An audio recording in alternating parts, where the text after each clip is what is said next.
Good evening, Kerbal Nuts. Welcome to the Friday stream. We're going to be playing some Kerbal Space Program tonight. Hello, Snorkeling Bear. This one's for you. Since you said you wanted Friday to be... Jeb's gonna die. Jeb may die. We don't know. He may also get lost in space. There are many potential avenues for disaster. Let's start with today's game duel, as we often do here on the stream. I'd hate to miss a day and then lose my perfect streak. This is Kirby Yarn, Kirby's Epic Yarn. All right. Next up, we have... Oh, this is interesting. That's not the Blair Witch signal, the symbol. This looks more like Conan or something. No. What is this? This is weird. World of Warcraft, maybe. Maybe it's a... No? Okay, it's not a horde thing. They're not really giving me a lot to go on here. This is not helping. It's an RPG adventure game. Mountain Blade? No? There's nothing here. It's just like this is like something you'd read in a history book. Like Genghis Khan or something.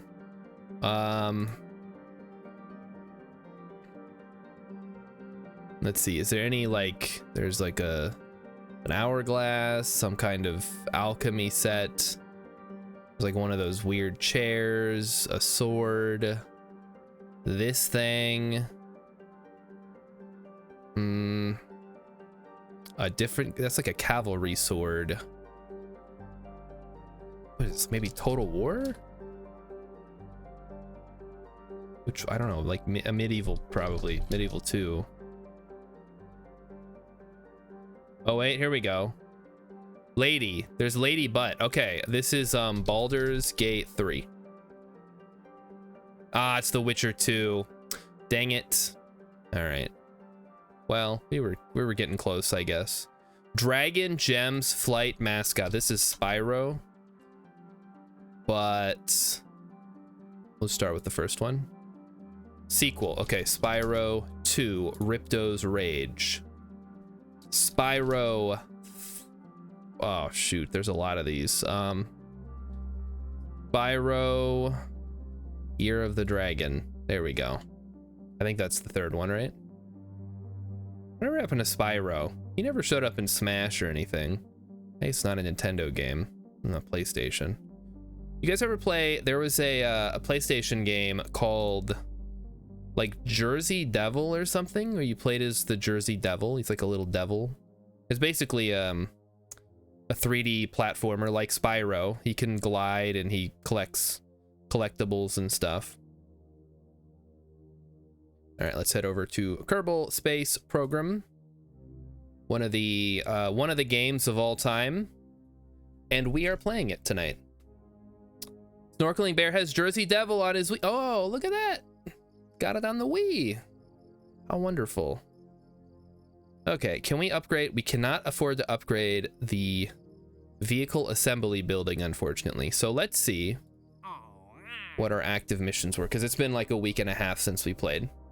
We need to test a flea at the launch site. We can do that, as well as test the radial decoupler. I could have swore we did these.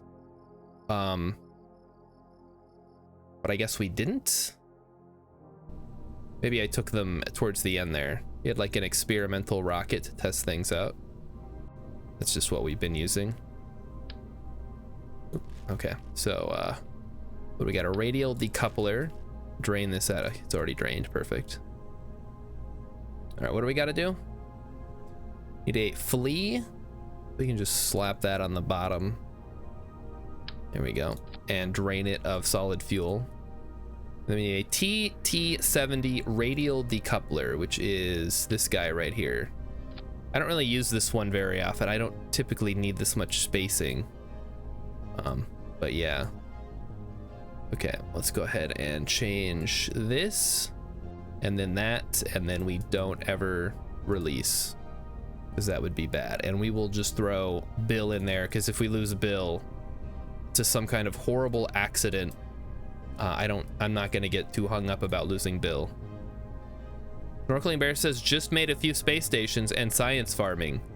Oh, I see. Okay, what should I do in my science game before I play career?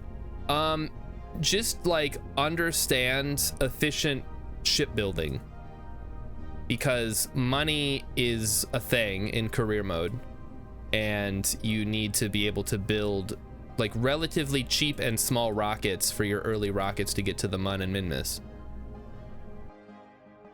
You can't rely on, oh yeah, and low part count too. Beetle Rock is right, because you have limited weight on the launch pad and limited part count in the VAB to start, and height as well for the launch pad.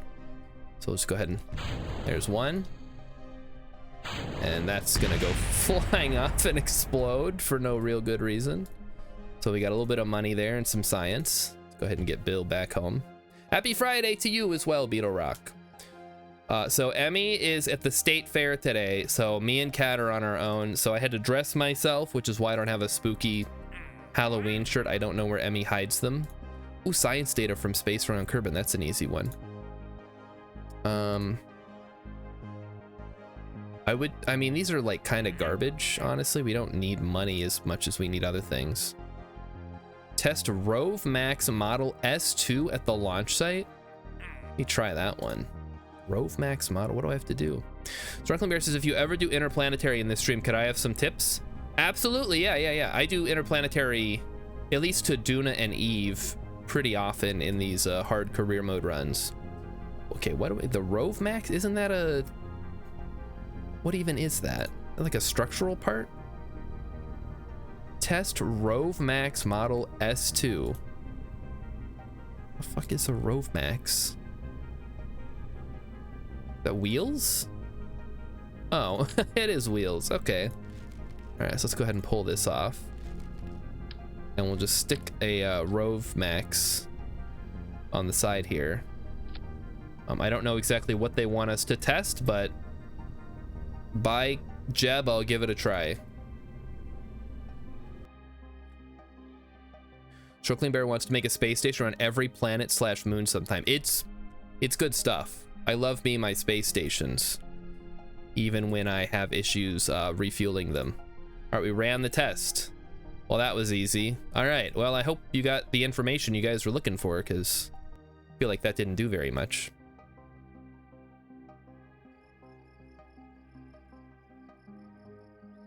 Okay. What's next? You got any more of those easy ones? Y'all got any more of them easy missions? Okay, no.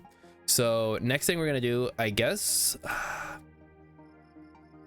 how do we need 300 grand to unlock the tracking station, which we need to do any kind of rendezvous.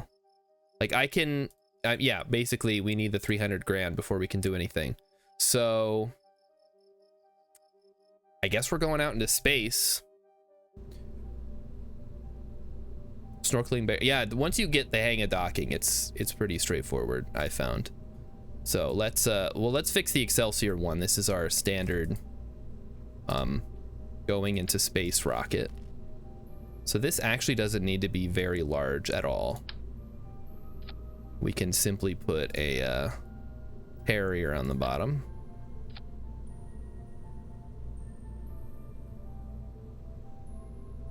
And we'll leave that guy here. We could go orange, I guess. We'll go with that one. And we need a decoupler.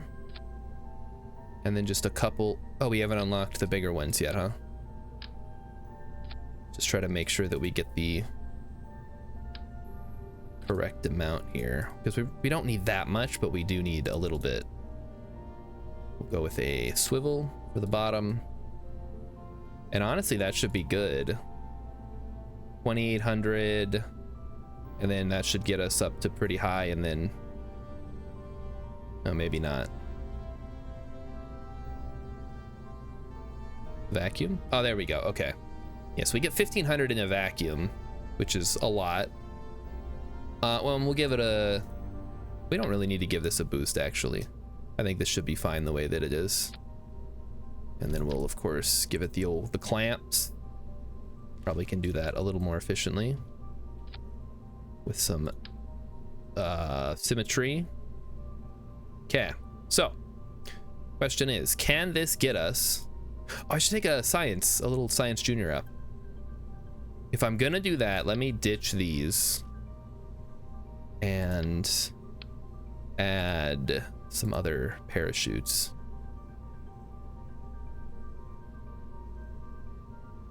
Science junior is here. Okay.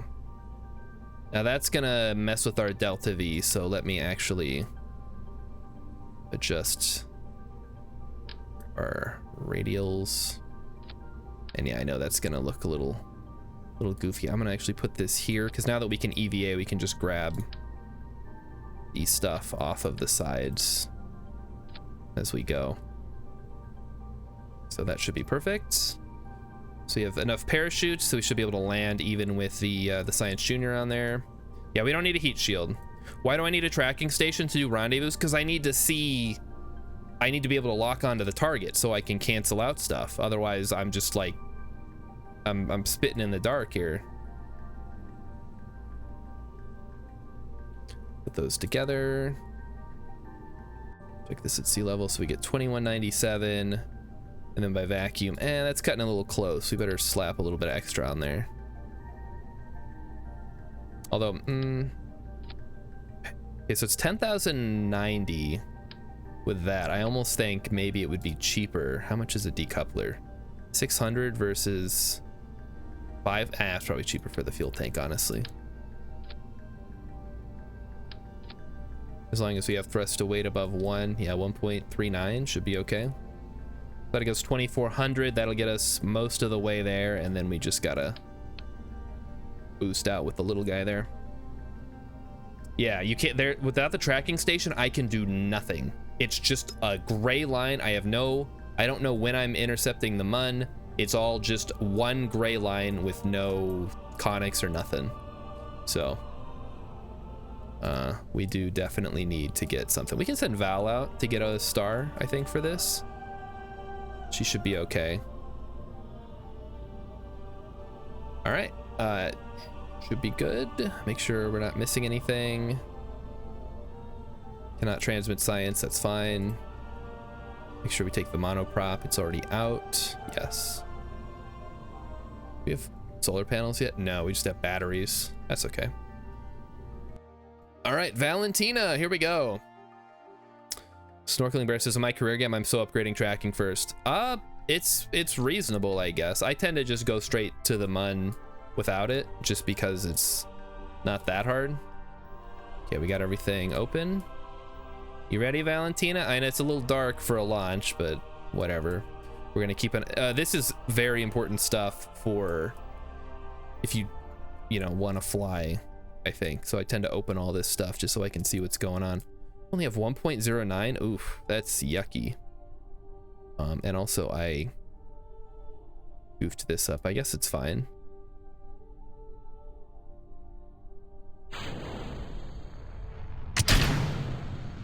There we go. All right, we have liftoff slightly. Just try to keep it pointed up, Valentina, for now, and we'll try to tighten it up once we're a little bit higher. Yeesh. Probably should have checked the thrust away before we launched. I thought it was good. Clearly I was wrong. And if you're playing on normal Snorkeling Bear, you don't really have to worry about this stuff as much because you get a lot more money. On hard, the funds are reduced by like 60%. So you get a lot less money in science from everything. So right now I just gotta scrounge up enough for the tracking station, and then we should be good, because once I have that, I can pretty much go anywhere that I want. It's just everything after that is quality of life enhancements. Okay, there we go. My SAS is so OP you can even stabilize. It's pretty good. It's good stuff. I mean, the gimbaling's doing a lot of the work, especially in the atmosphere. The SAS is going to be more useful for when I actually get up there. Or the, I guess the reaction wheels versus the gimbaling. SAS is just the stability, whatever. Stability something system. Yeah, we'll start tipping over quite a bit more now. Should be good. How do you remember what the icons mean? Oh, like these guys on the wheel? I've been playing a long time, so I know what they all do. Unless you're talking about the other icons. But if you mean the ones on the wheels, or the globe, whatever this, the nav ball, that's just a lot of docking. You gotta know all that stuff. Okay, so we should, as long as our trajectory is taking us yeah, okay, this is taking us out of the atmosphere, so we should be good on the final bit here. Just gonna tilt a little more. Don't mind the rocket. And we're just gonna coast until we're out of the atmosphere, and then we'll activate the rest of the system. We got 1300 delta V remaining. We only need about, I don't know, maybe, okay, maybe a little bit more than I think. I'm gonna say I think we need about 800 to get there, but should be all right. Yeah, so I just memorized them. This is hold on. This is prograde. Retrograde's the one with the little X through it. This is radial in, radial out, normal and anti-normal, and then target and anti-target. Oh boy, best viewers. Crap, I can't do, Emmy's not here. Guys, don't click on that link, all right? You don't need viewers. Snorkeling Bear may or may not be making a KSP Interstellar mod. Like Interstellar the movie, or just Interstellar like going to different solar systems? Because I think, isn't there already one? Or probably multiples?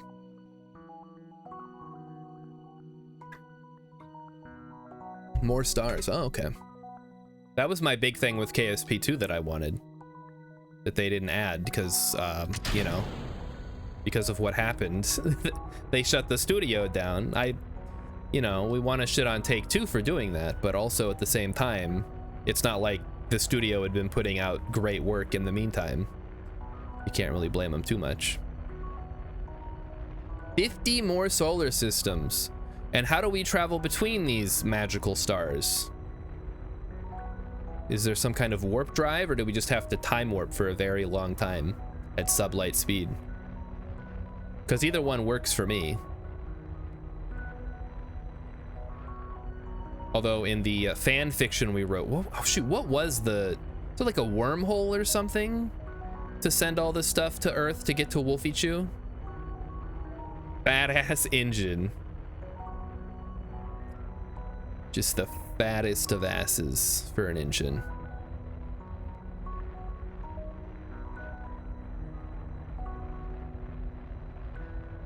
All right, so we should, yeah, we only need about 400 more delta V here. I think it's 2400 meters per second around there to orbit Kerbin. Low, like this low. And we just have to circularize a bit here. Okay. There we go. Just tilt a little more down. Oh, okay, there we go. That's gonna have to do. All right, Valentina, let's check your instruments. Temperatures, we didn't need to bring that. Let's do the material study. 15 science, very nice. Let's, oh wait, oh right, we can do the EVA science. I forgot about that. Okay, Valentina, hop out. I need you to start grabbing EVA reports of Kerbin's water. Shores. Then we get above the land. Then we get above the mountains.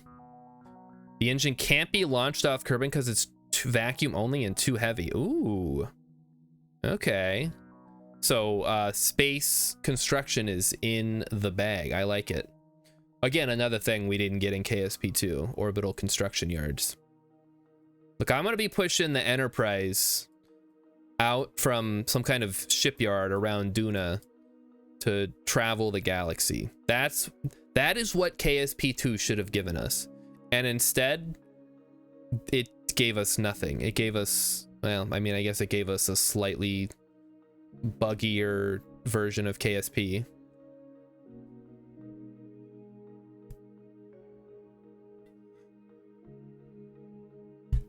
Ugh.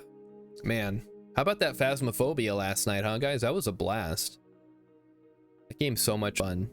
You know, going in, hunting ghosts, getting spooked, looking for clues, making money. Kind of makes me want to become a ghost hunter in real life. Because for one thing, actual ghosts aren't real. So you're basically getting paid to do nothing.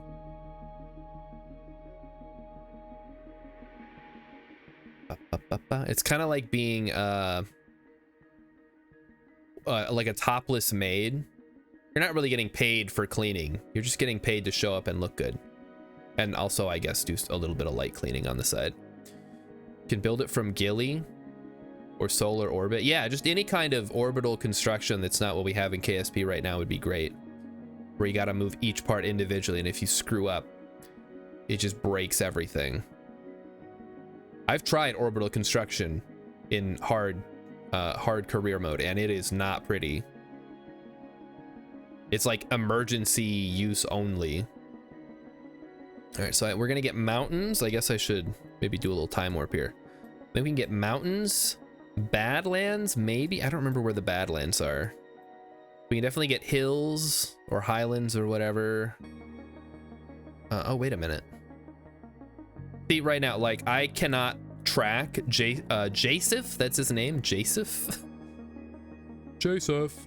I cannot track this, so I can't actually get any information for a rendezvous. I'd have to basically sit here, and I could maybe eyeball it, but boy, that's a terrible idea. We're not gonna do that. EVA construction sucks. It won't even open for you. Yeah, it's not great. I've seen some people do stuff with it, but it always felt like a kind of a half-assed implementation of what mods do better, which is fine. Like, I get it. You know, the modders are doing it because they're passionate about the game, not because they're getting paid or whatever. Most of them aren't anyway. All right, let's get some EVA stuff. Grasslands we already have. Try to get above these hills. Highlands, there we go. So highlands, and then we'll get mountains and desert, which will be, we can't really see because it's gonna be on the dark side, but we can get mountains over the crater, and then the desert, and then we can go ahead and try to land close to KSC. Snorkeling Bear tried to swap a docking port for a regular port. It was painful. In that case, oh no, that's true. I have used EVA to put docking ports on. Yeah, it's kind of a nightmare. So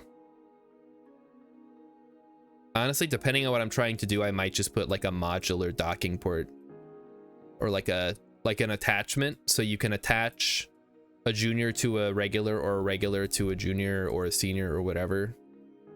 Those are kind of nice. All right, I cannot see anything. Let's see if we can get better. Oh, geez, it's like, it is completely dark. That's okay. That's just stare at a black screen. No big deal. We might be able to get something here. You just flip around quick. There we go. Try not to waste too much power doing these fancy maneuvers. Okay, Valentina, I need you to EVA. See if you can get mountains. Okay, we got mountains, so store. And then we'll get desert in a few minutes here as we cross over the desert. We might be, I think there might be badlands here somewhere. I cannot remember. Snorkeling Bear says half my MUN station uses docking port junior and the other half uses the regular docking port. Oh no. Hey, Captain Sandwich. What on earth is that?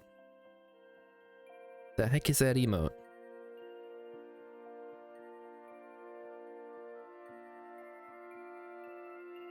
What the heck? I have no idea what that is. An arc from Cogmind.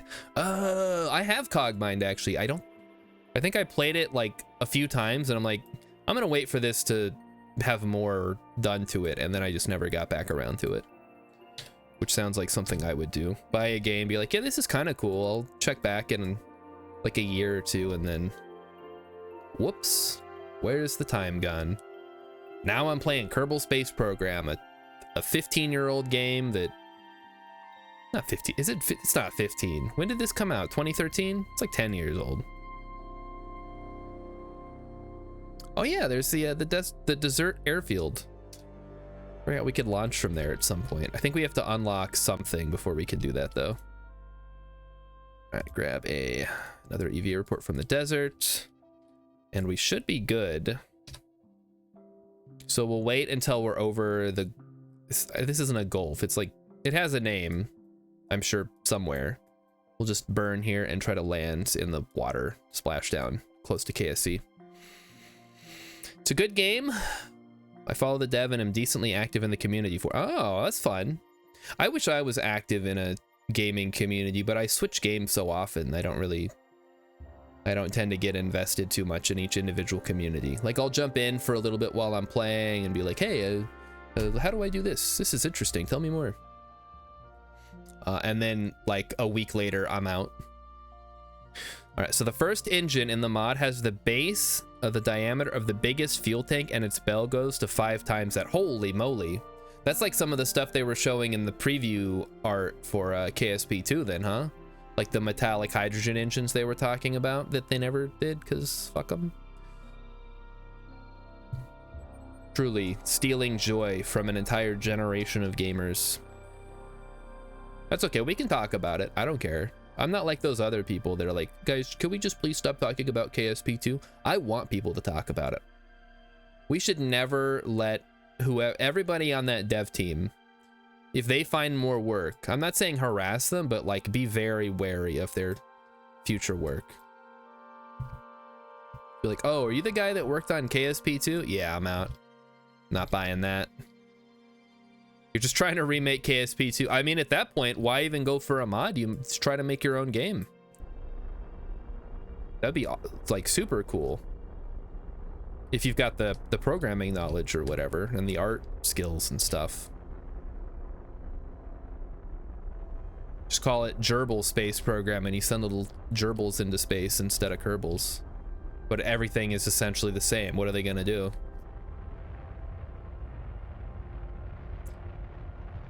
I'm just, oh, that would be so cute. Gerbil Space Program. Sending gerbils into space. One rodent at a time.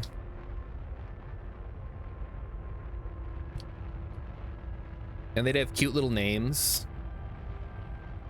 Like Fluffer and Mr. Whiskers. Not to be confused with that horrible, horrible cartoon Brandy and Mr. Whiskers. Ugh. You know how to program. Well, there you go. You know how to program. You presumably know how to do art assets. You're 20 steps ahead of me when it comes to game making. You don't know all the math. Ah, sure, yeah, I guess. So it's nice to rely on stuff that already exists, huh? All right, let's go ahead and go anti-normal. Or is this normal? I think this is anti-normal.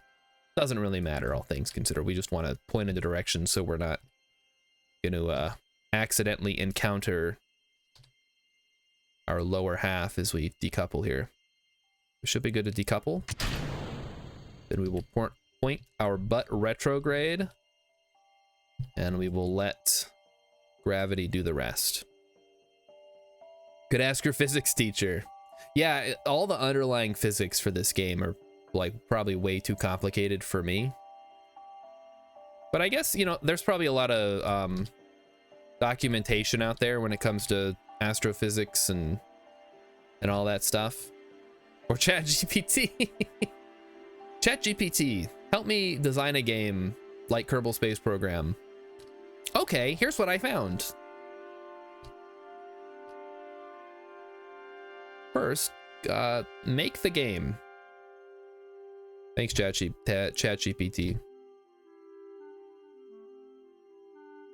Oh, okay, we're getting some. Okay, we may have to okay, we may have to hold retrograde here if We're a little aerodynamically unsound, unfortunately. I don't typically like to just have the Science Junior like this, but whatever. As long as we don't run out of power, and as long as nothing burns up, we should be fine. I don't know how. Oh, yeah, maybe this. I should have put a heat shield on this, the Science Junior. I don't know how tough it is. Might not be tough enough for this. You don't know how you could make the yeah, all that. Yeah, it's a good point. All that stuff is a little more complicated. I should have pulled the data out of the Science Junior, guys.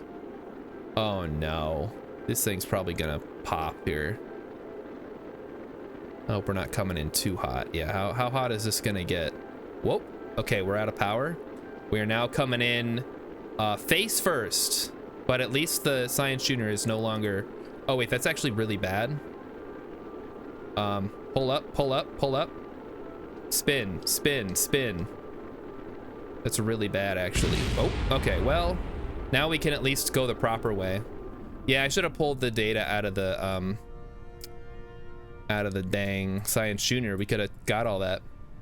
Oh, Valentina's fine, just the Science Junior we lost. I'm not even gonna pop the secondary shoot here.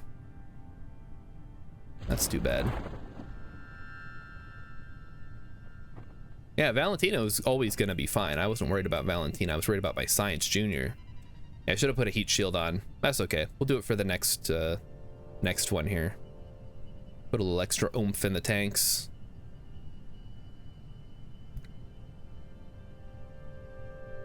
Yeah, I think it was only like 15 science, so it's not a lot, but it all adds up eventually. Mostly we were doing this to complete a mission, which was science data from space around Kerbin.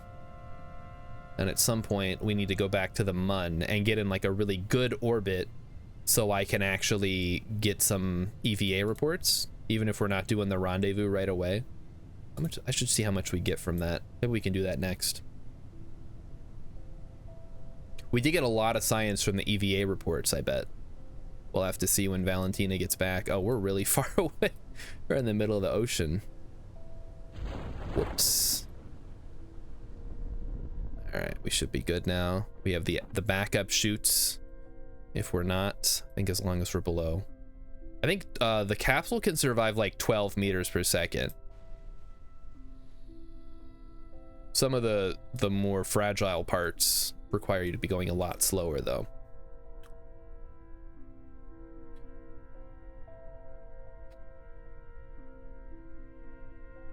All right, Valentina, take us home.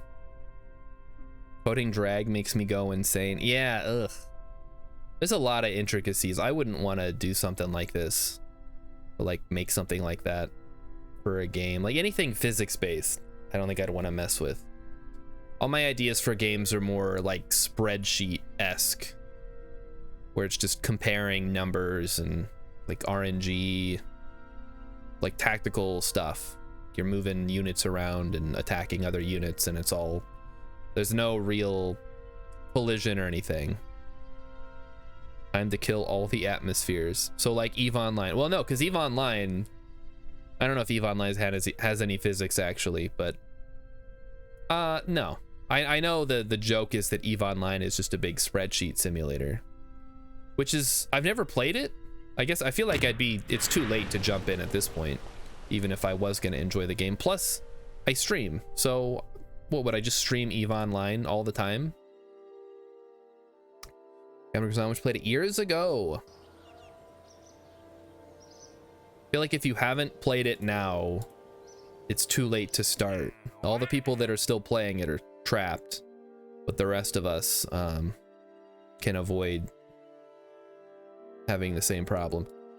All right, I guess the next thing we want to do is go back to the Mun and try to make it a little more betterer, because we had some issues last time. So let me pull up our Excelsior 2, which is our Mun rocket here. I'm going to take off the goop. I don't think we need the goop. And so we have our, yep, we got our Terrier. We have a bunch of bits here. How many parts do we actually have? We have 27. So what I think I'm gonna do actually, please tell, okay, we have struts. Thank God we have struts. because we were having some real issues with these. I'm actually going to attach these like this so they're not flopping around. You guys remember these things were just like causing all kinds of problems. We're gonna stop that right now.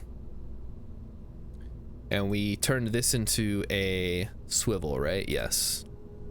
Okay. And then the only other thing that I would consider doing is adding one additional fuel tank to the bottom here. So let's see how much that's gonna throw everything off, because this is getting sizable. Like it's almost a little too ridiculously large at this point. I'm tempted honestly to swap out one of these, although that would require a lot more mechanics, so maybe it's not a good idea. Thinking, what if we took out one of these middle fuel tanks and just put in a separate engine in the middle here? They would take over as we got higher up.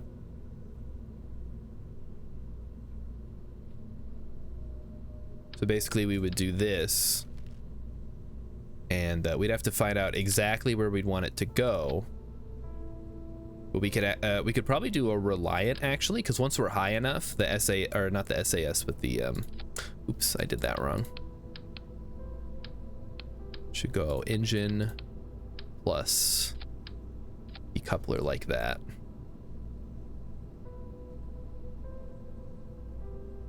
And then we want to auto strut to the grandparent part, just to make sure the whole thing doesn't wobble itself out of existence. Yeah, but then we're over part count, unfortunately. Guess we'd have to ditch one of these guys at the bottom. Try that.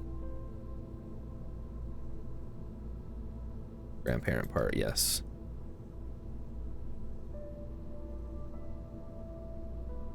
So this is slightly shorter now. I feel a little bit better about it. Let's check our thrust to weight and delta V situation. So just reset everything. We hit the liquid rockets at the same time. Oop. Send this out.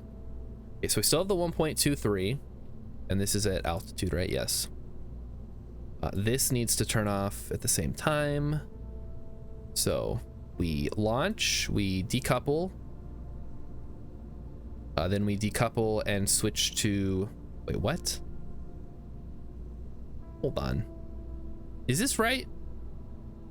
Yeah, that's right, right? It decouples. Is this on backwards or something? Why does it look like, shouldn't I be able to see this? Why does that look wrong to me? I guess that's just how it is, huh? Okay, whatever. And then that, so those decouple, and then this should turn on at the same time. This should turn on at the same time it decouples. Okay, it looks good. So this is the Excelsior 2. I just kind of name them based on what they do, and then they just kind of, they get sort of swapped around as I work on them. I don't worry too much about the naming. All right, so we will send Val, I guess, can get a chance to go to the Mun. She won't get another star, but she'll get a little more XP. I think we have to actually plant the flag or land on the Mun before we get anything special. Okay, come on. All right, so do that. That turns on, those turn on. We decouple, separate when the dry fuel or the solid fuel runs out, switch to our midpoint, which should be pretty high up actually. Oh yeah, that's pretty good. Okay. Just disable gravity and move everything together. Simply make every rocket a solid piece of metal. We get 2.7. Yeah, okay, that looks good to me. I guess if it goes wrong, we're only out 14 grand, which isn't a lot. And our goal for this one is going to be to get a solid orbit around the Mun, get as much EVA science as we can, and then come back safely. Use auto strut. I already auto strutted the most important stuff here. Like these are auto strutted. to this, and then I've also put in manual struts because I feel like that's gives me 2 points of contact between those two pieces. Which, and these, I've noticed with these decouplers, anything on here will tend to like flop around. They're not very solid, so I find that using a couple of struts typically fixes it. Auto strut doesn't fix it though.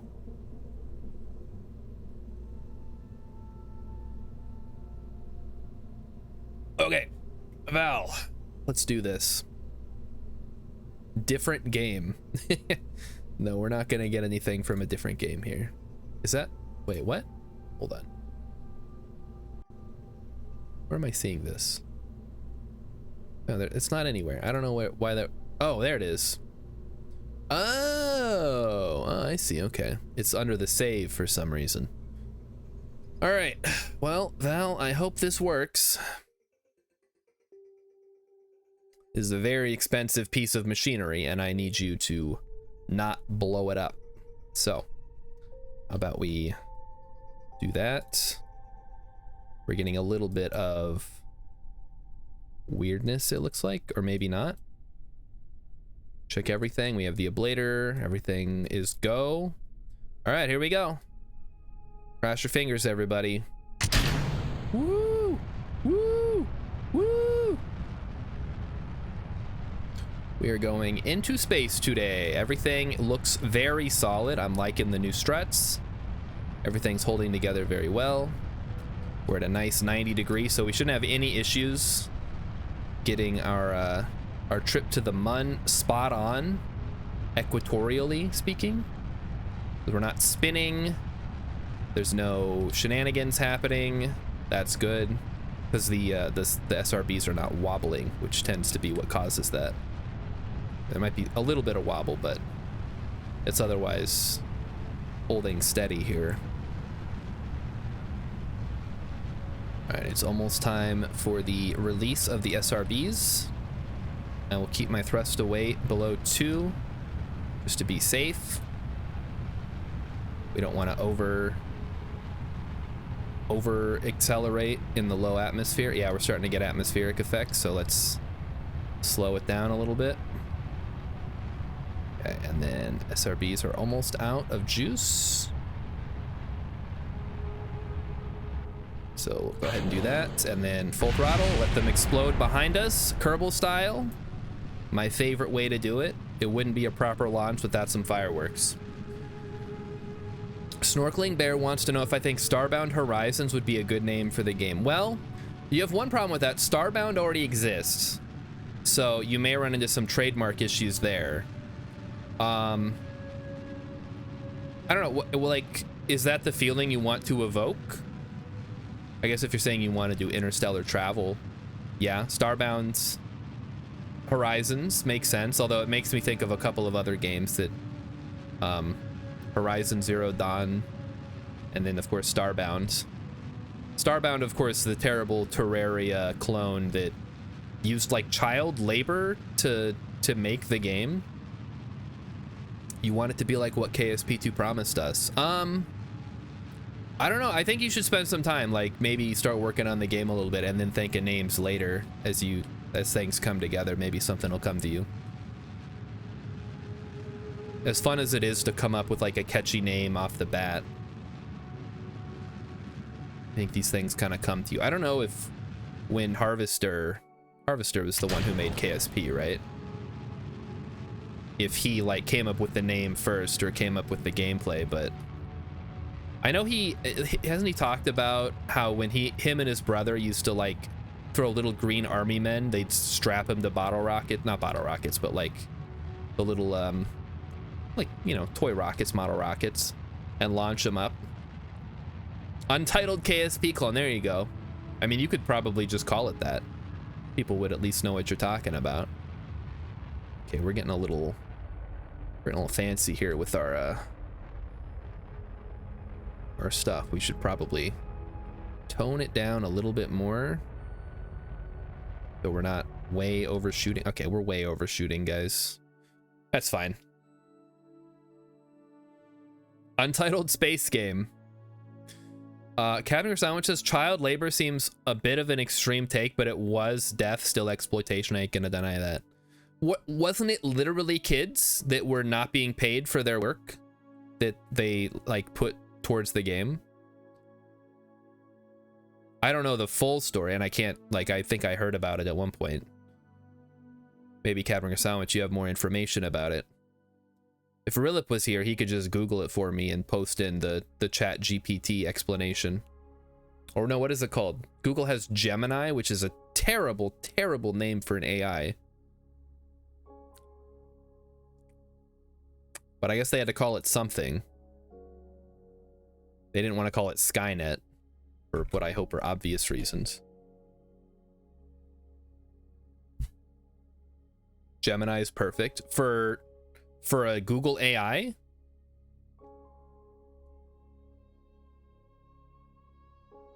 gives the best response. It's like you should eat 1 pebble a day. They were young talent, like just out of high school. Okay.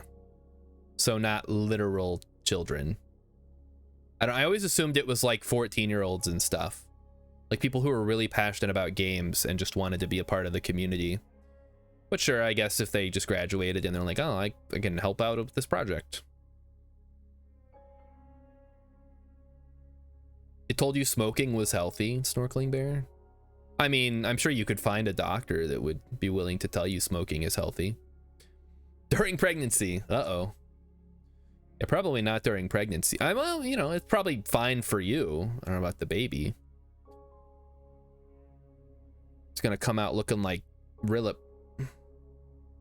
I just picked a name out of a hat there. I feel like Rilip's the punching bag around here. All right. None of us know the full story. We'll do an entire stream where we do a deep dive into the development of Starbound and find out how canceled the guy who made Starbound is. Okay, well, I guess we're gonna go ahead and lock to prograde here. We do still have an alternator, so where's the mun, in fact? We might be coming up on the... Oh, the mun's behind us. That's too bad. So we'll just need to circularize here, and then we'll give it the old shoot for the moon style launch. And hey, look at that. We might have enough that we can get most of the way there with just what's in the tank. And then just use the rest for maneuvering once we finally get there. Do a stream of trying to make a cookie clicker clone. Think that would be really funny as a game dev. You want me, a non-game dev, to do a stream of me trying to make a cookie clicker clone? How hard can it be? I mean, it's literally a clicker game. If click, get cookie. That's so easy. I think what makes Cookie Clicker so interesting, first of all, it's one of the original clicker/idle games. Use Godot. It's pretty simple. That's what I've heard. Everybody keeps trying to talk this up. Again, it's simple probably if you already know coding. You guys have to understand, my coding knowledge is rudimentary at best.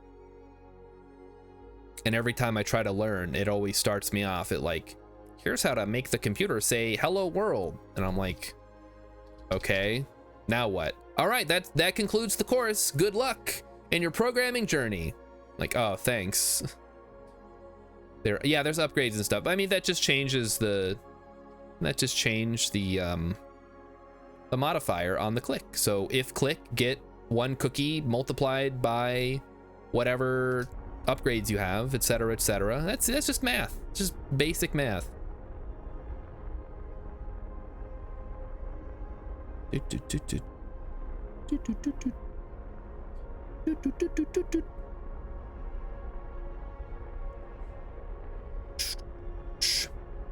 Now that here's the thing about games, right?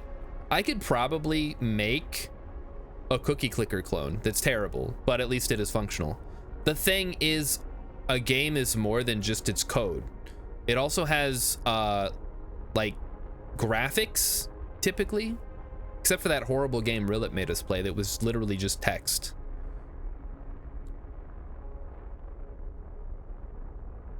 All right, how much delta? So we're not gonna have enough delta V to do the full transfer burn, but we are gonna have enough to do most of it. So Burn slowly here just to circularize.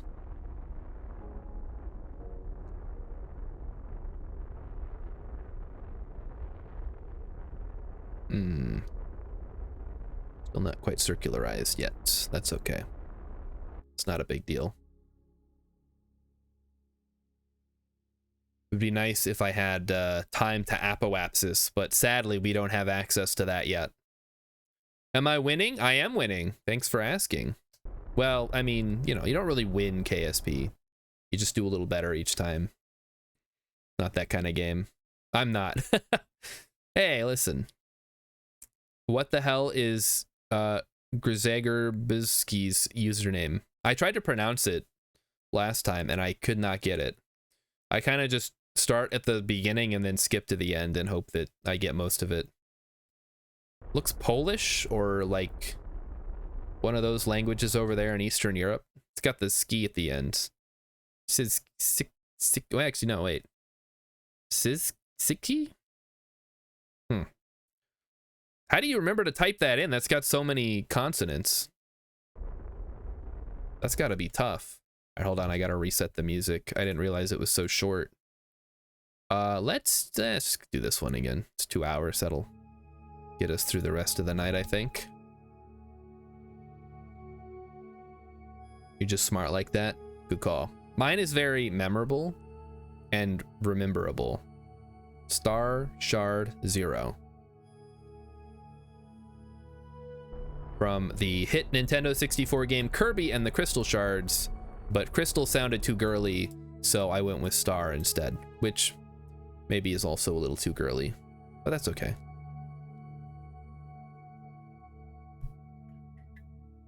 I've seen people who have Reddit username that's like I1 L, and it's like how it's like a barcode. How do you remember that? To imagine they just have a notepad so they can copy paste it anytime they have to log in, or they just, whenever they get logged out, they make a new account.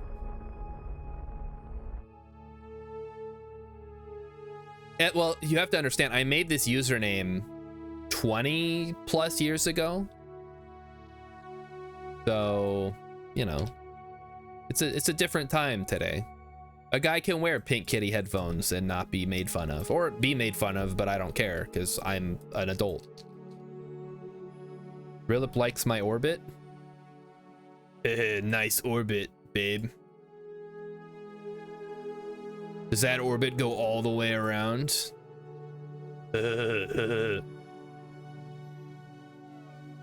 Yay, the punching bag's here. Rilip, you missed.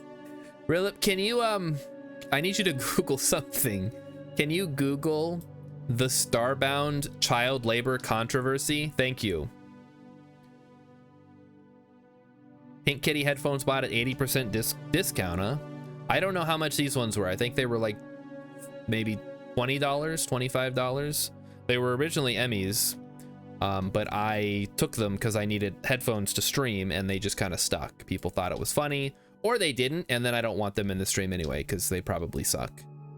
Like if you see a guy in Pink Kitty headphones and he's bald and fat and old, and you're like, oh, this guy's a loser. I'm like, yeah, that's the point, idiot. Or what are you tuning in for? Go watch Ludwig or whatever. Go watch a good streamer. Bald? He's bald? He is bald, unfortunately. I'm sorry. Sorry you had to find out this way, but that is how it is. All right, Rilip's got it. Allegations of employee that's a long sentence. Of employee exploitation and difficult working conditions in Starbound have popped up in forums before, but the issue was highlighted recently by a widely shared tweet from the designer Damon Reese, in which they outlined how they started at the age of 16, worked hundreds of hours on Starbound, and wasn't paid a single cent. Oh, so they're modders, basically. Nice.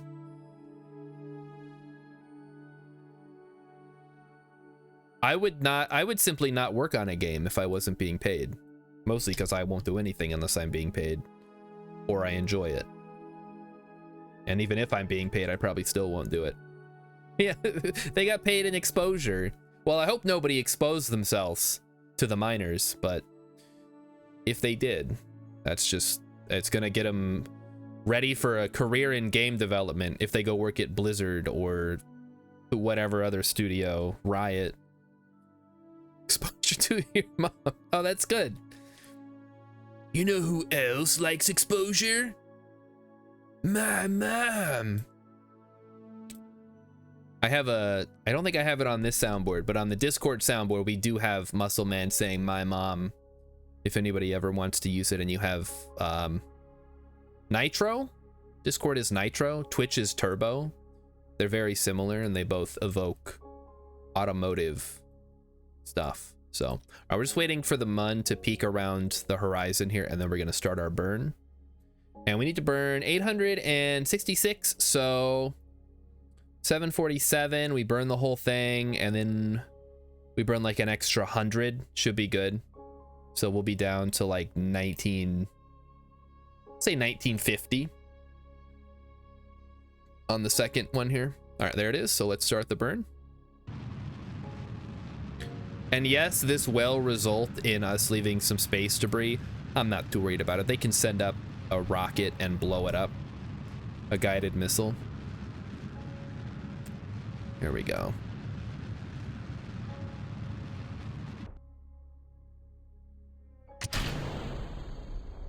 And there we go. So we want to go down to about 1950, and that should get us there. We'll eyeball it basically. We have enough delta V. I think we'll be okay. That's maybe a little too much. I may have gone too far in a few places, but so be it. Maybe because our orbit was so high. Hopefully we do get an encounter though, otherwise we're gonna be very sad. Okay.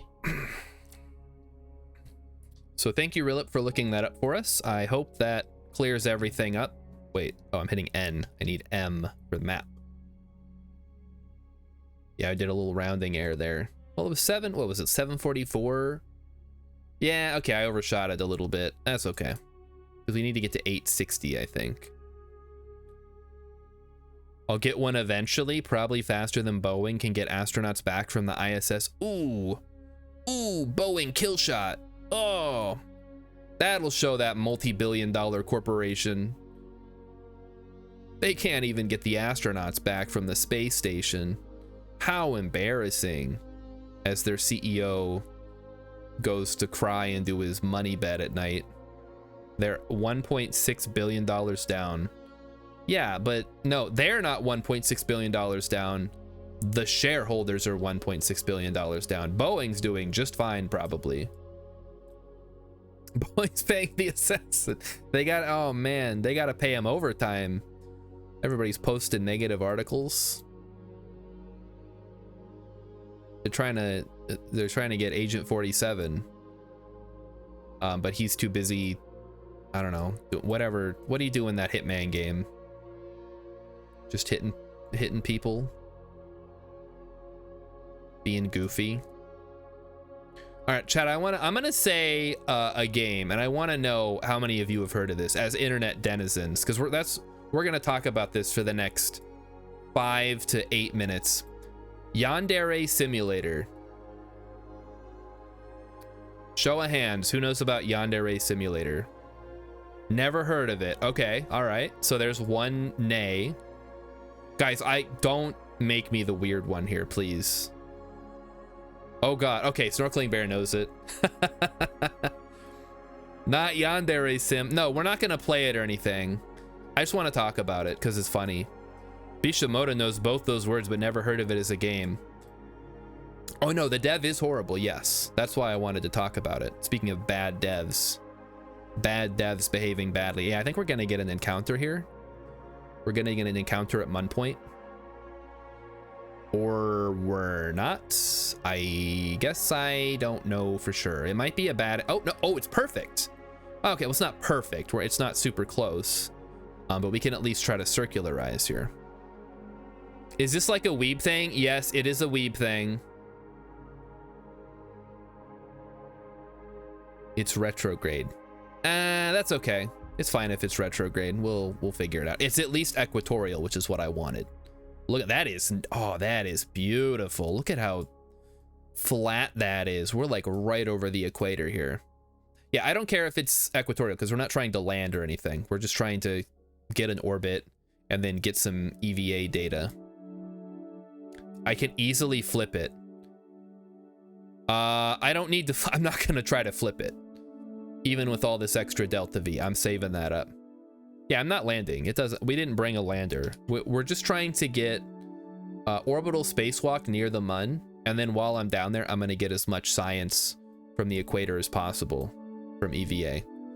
And then we can't do the rendezvous because we haven't unlocked the next stage of Kerbal evolution yet. So we have to be patient. How far to my periapsis? 1.08 million. And we're at 2 million, so I guess we can speed this up a little bit. Just to try to get down to our... This is technically a periapsis, it's not a very good one. I don't even think you have to go into orbit. I have to get into low orbit if I want to hit all the hotspots though. So we're gonna do that next. Okay, 1.089. So once it gets down to like 1.1, we can start slowing it down. There we go. All right, switch to retrograde. Yandere, okay, that's snorkel. I did see that. Yandere Sim toothbrush versus Garden of Banban remote. Okay, I don't know anything about Garden of Banban, so I cannot vouch for either. I have not followed the development of Yandere Simulator in like 10 years. I thought it was funny because at the time I had been playing Persona 4, and so it was showing up in my YouTube recommendations. And I'm like, oh, this is funny. It's like Hitman, but at a Japanese high school. How clever. How interesting this game could potentially be. And it just kind of went off the rails. Both have a stupid amount of polygons. Oh, I see. He's getting a little cute with the textures and modeling and stuff. I gotcha. All right, there is our orbits. Beautiful. Let's get it down nice and low. And as long as we have, I think it's like 300, probably even less delta V, we should be able to get out of here. So we'll just bring this down to 30. Not even a problem. And yeah, oh, we could easily reverse this at 170 meters per second, but I'm just gonna get it down and we'll just go retrograde. It's not a big deal. The only problem is going to be launching back towards Kerbin, because I don't know exactly. I believe we want to launch like right here.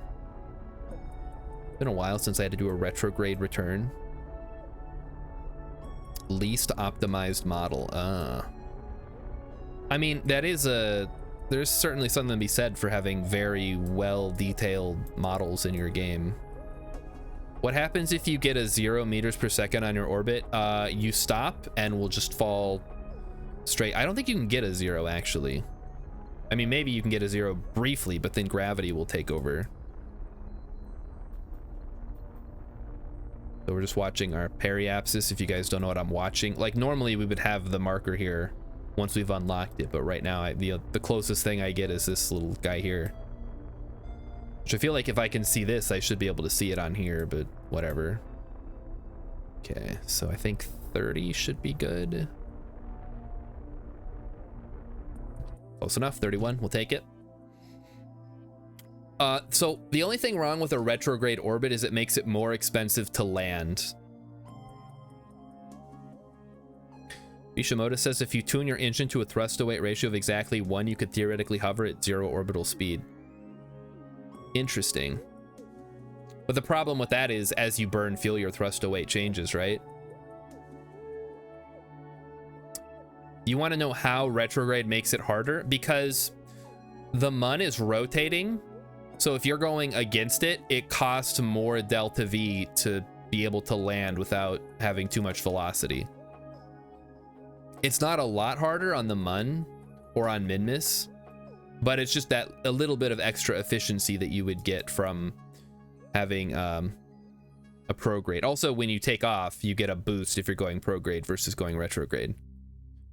So pretty much anytime you take off, you want to be going to the east. Does Eve rotate backwards like Venus does, or no?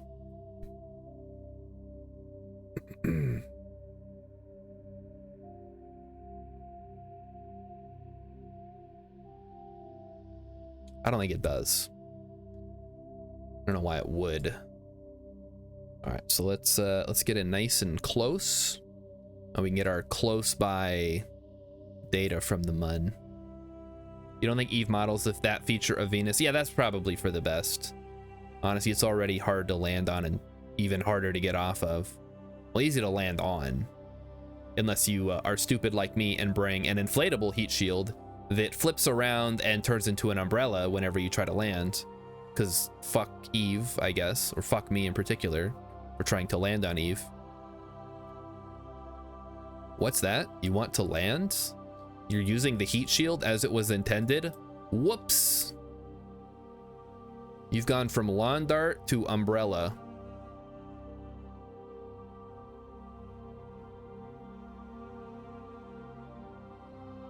That's why you bring 2 heat shields. One just, oh, that's great. I'll keep that in mind, Bishimoto. Next time I go to Eve, we'll bring 2 heat shields and just tumble as the game tries to figure out which one is the most drag worthy. Awesome. I guess if it works, it works. I can't complain too much. Just stack fairings is a heat shield. Rilip says every time I try the heat shield sandwich, I come in like an Oreo, blow up anyway. Yeah, with my luck, that's what would happen. I'll have to test. I think this time, before we go to Eve or any other planetary destinations, we're gonna do some testing in sandbox mode. Because honestly, I'm sick of my stuff blowing up in the Eve atmosphere. Starting to get a little obnoxious. Works if you trust robotics and you can extend the rear one out on pistons. What the heck? I don't trust robotics. Robotics have always let me down in this game. Except when I'm making a Kraken drive. And then robotics are my best friend. That is one of the... When I'm just trying to break the game, I'll use everything. Robotics, whatever. Yeah, there's a whole list on Urban Ventures channel. Although we haven't updated in a while just because I haven't played as much. I'm sure I'll come up with some new stuff. I don't trust robotics, docking ports, mods, landing gear. Oh, there it is. Rilip's got it. I don't trust rovers. I don't trust wheels or robotics or unmanned craft. Yep. Planes, space planes, SSTOs, physics warp. You guys see how I feel about physics warp whenever everyone's like, just physics warp through the landing. Like, yeah, because if something screws up, everybody dies. Why not rovers? Because rovers suck in this game. They slide all over the place. I'll put on the brake and it'll just like ice skate across the landscape. They're useless. They're a liability. Oh, do I have I should put orbital construction on that list. Because we've tried orbital construction and it has backfired on us horribly many times. Snorkeling Bear made a car and get every Kerbin. I mean, oh, it's fine on Kerbin. I'm talking more about on lower gravity planets, Mun and Minmus specifically. Minmus especially is really bad for the drifting. Orbital construction is OP. Yeah, if you can get it working. Problem is, you try to get it working, and then next thing you know, you got a part, and it's like, you cannot move a root part. Like, what do you mean I can't move a root part? I was just trying to connect this to another thing. It's like, oh, I see, okay. Why don't I like it?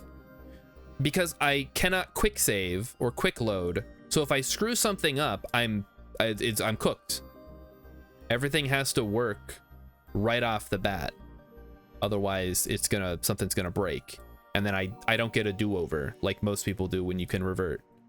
So I have to play very conservatively, which I realize might be boring, but also I think the thrill of potential loss is what makes this game interesting. If you can just revert, and everyone's like, well, why don't you just play on normal or play on hard but turn on revert so you can fix bugs? Because I don't want to do that. That's why. It's so hard to screw up docking. Oh, I'm fine with docking. I'm talking about when the Kerbals put stuff on things. That orbital construction. Maybe it's called something else. EVA construction, I guess. is what I'm talking about. Yeah, no, I'm fine like docking stuff in space. I make space stations, I'll attach engines to other things and move stuff around. Yeah, that's fine. All that stuff's good. I like that. One of the few things that actually usually works pretty well. Why is our periapsis so low? What the heck? I guess because I didn't wait long enough, so it's... Okay, I think we should be low enough. We should be good here. We hop out. We're, of course, on the dark side of the mun again. Gonna make a bitchin' album cover. But in the meantime, we do need to hop out and collect some data. Let me grab pressure data. Ooh, 20. That's a lot of science. Holy cow. Okay, then. So there is our first spacewalk and other stuff. EVA space, Midlands. We got the Midlands. So we'll just check every couple of seconds here. Yeah, EVA building sucks. That's what I call orbital construction, I guess. Orbital construction, if you mean docking stuff. We got Highlands. I think that's all we're gonna get for now. We gotta wait till we get over a big crater before we can get anything else. Grab a crew report here for a little bit of science. Why don't you make a space station with a mobile lab in Mun orbit? Right now? Are you asking that right now? Because I haven't unlocked the mobile lab and I don't have patched conics, so I can't get anything larger than this tiny guy into a Munner orbit. Otherwise, I will absolutely get a lab sent out here as soon as I can. I also don't think I can afford a lab or to launch it into orbit because we don't have a high enough part count. I'd have to probably do some asparagus staging for that. All right, let's, I think we should be safe to time warp here. Why can't you get larger things in orbit? Because I have a part cap of 30 and I haven't unlocked the bigger rockets yet. I would barely be able to get that thing into orbit, let alone to the Mun. And again, I haven't unlocked it in the science tree. We don't even have enough money to upgrade the science facility to even get to it. It's like 1 million quiblets to unlock. How can I afford lab? I can't afford hair transplant. So how can I afford lab? Exactly. It's 1 million quiblets.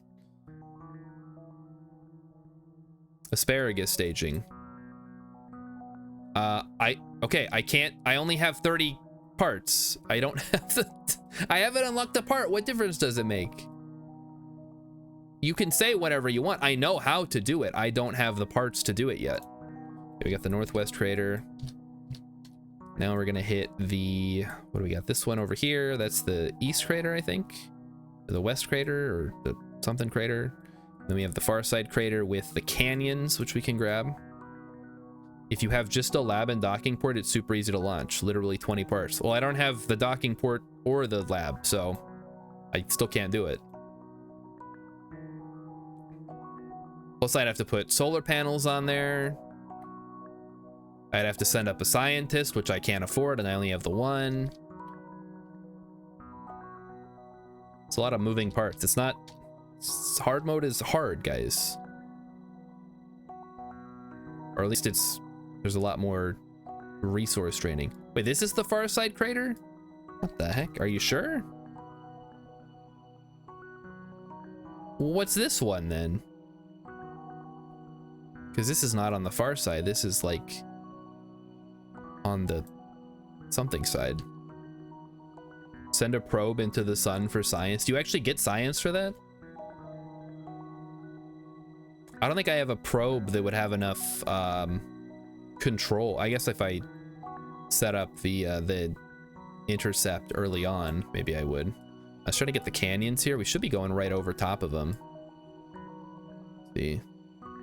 Kind of hard to make out down there. We're a little high up. See if we even have the...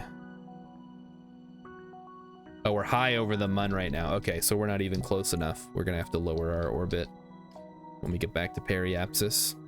Too high up. 60,000 is too high up. I should have checked that. We'll just come back around again. Maybe we'll get some better sun as we're going. We could try to get the twin craters. Where are those at? I can't see them. I believe they're around here somewhere. All right, we are lowering down to 30,000, so we will continue lowering our orbit. So we're not sitting at 60,000. You don't need any SAS.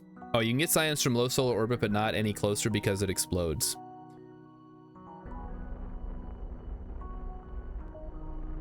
And we wouldn't be able to send it back because we don't have the upgraded tracking station and we don't have antennas big enough to send that far. So once again, we run into another problem. Oh, we are really lowering our periapsis. I'm gonna wait till we go another couple kilometers here.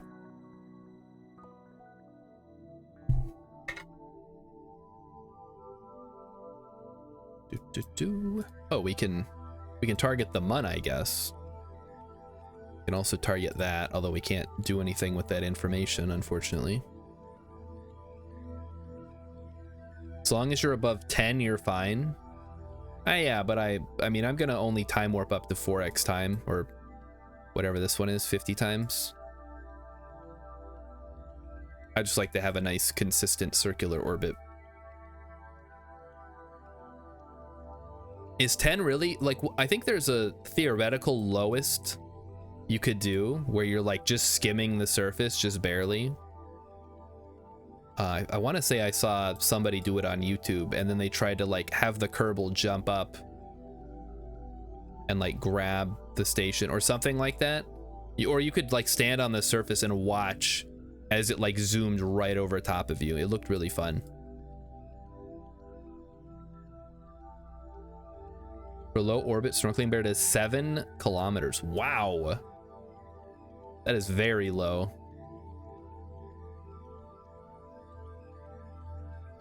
Do I get that information yet, or does it not have it? It's gonna say maybe I can. Yeah, it's not gonna. I don't think it's gonna give me any information. What is this one? Oh, hello. Wow, look at this. It's a lot of information. Career, Kerbal roles, Kerbal experience. Look at these terrible tutorials they tried to add late in the game. 7,061 meters is the highest point, so as long as your orbit doesn't go through that point, you can go very low. Very cool. You have a station that can jump to from a mountain. Well, that sounds fun. But it's going way too fast. Like, I'm going 546 and I'm just chilling. I guess you'd have to jump and jetpack to catch up to it, huh?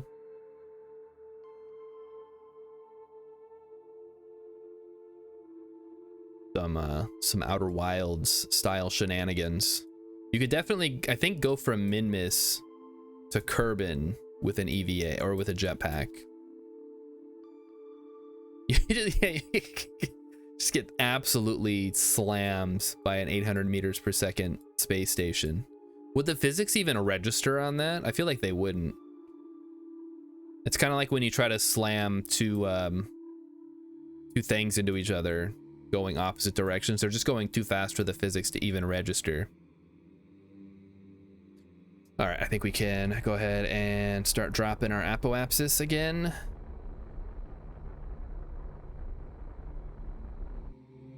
Maybe wait a little bit longer.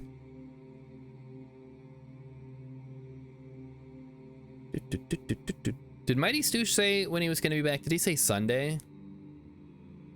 I know he said he was leaving on Tuesday. You know who else went on vacation this week? My man-baby coworker who loves Star Wars. Because, you know, he's rich, of course, so he can just go on vacation whenever. Meanwhile, I'm over here, you know, working basically 2 jobs. If you consider streaming to be a job, which I don't, by the way. If you're a streamer, fuck you. I'm including myself in there. Snorkeling Bear's craft died. In a mod that adds a planet with an orbital period of 30 seconds. An orbital period of around what? How long till the boss fight? It's coming up here.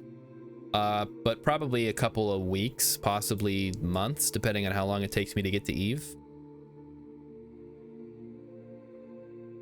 And that's when we have to fight the true final boss, the Kraken, and also Eve's Atmosphere. All right, we should be able to lower it a little more here. Get that apoapsis down. And then we are going to raise the periapsis, I think, once we get around to the other side. Okay, so we're at 30. That's good.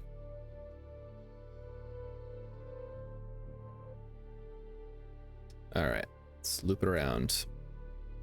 Your rocket got slammed. You weren't even trying to land on it. Well, yeah, because it's 30 seconds. Like, how fast is it going around the sun? If it's got an orbital period of 30 seconds.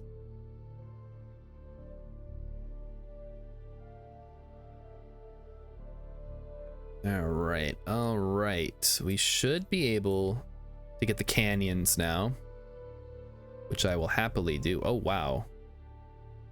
And we really got our periapsis down low, huh? All right, canyons are coming up. Let's hop out and get ready. There they are. Love those canyons. Hate trying to land in them, though.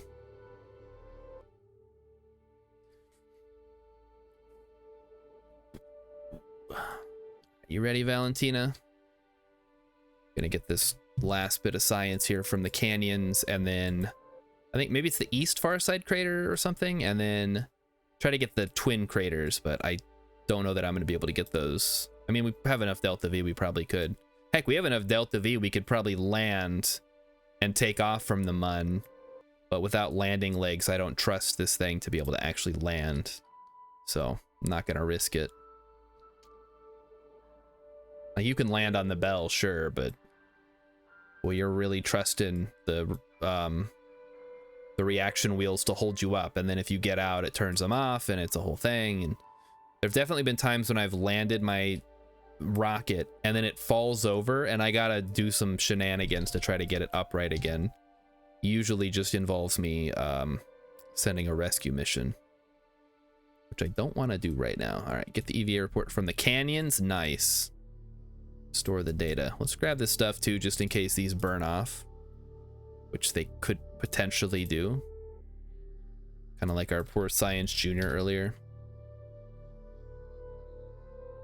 All right, and then we will time warp again. Let's do the time warp again. I got to get that soundboard clip back on the soundboard now that we're playing KSP. How about this one? No, the waiting game sucks. Let's play Hungry Hungry Hippos. We'll use that one. And now we play the waiting game. That's from one of the best Simpsons episodes too. That's the one with Mr. Plow. Mr. Plow, that's my name. That name again is Mr. Plow. Okay, where are the twin craters? Why can I not see them? I realize it's dark.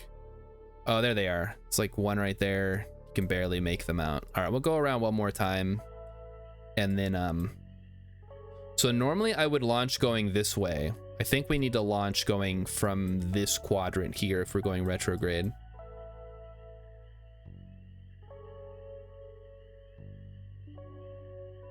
So yeah, I think we're gonna get the twin craters this time around, which is fine.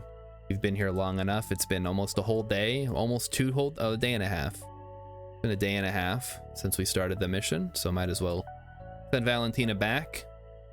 She can get some R&R. Snorkeling Bear says, I think I'm the only person watching. RIP. Such is life.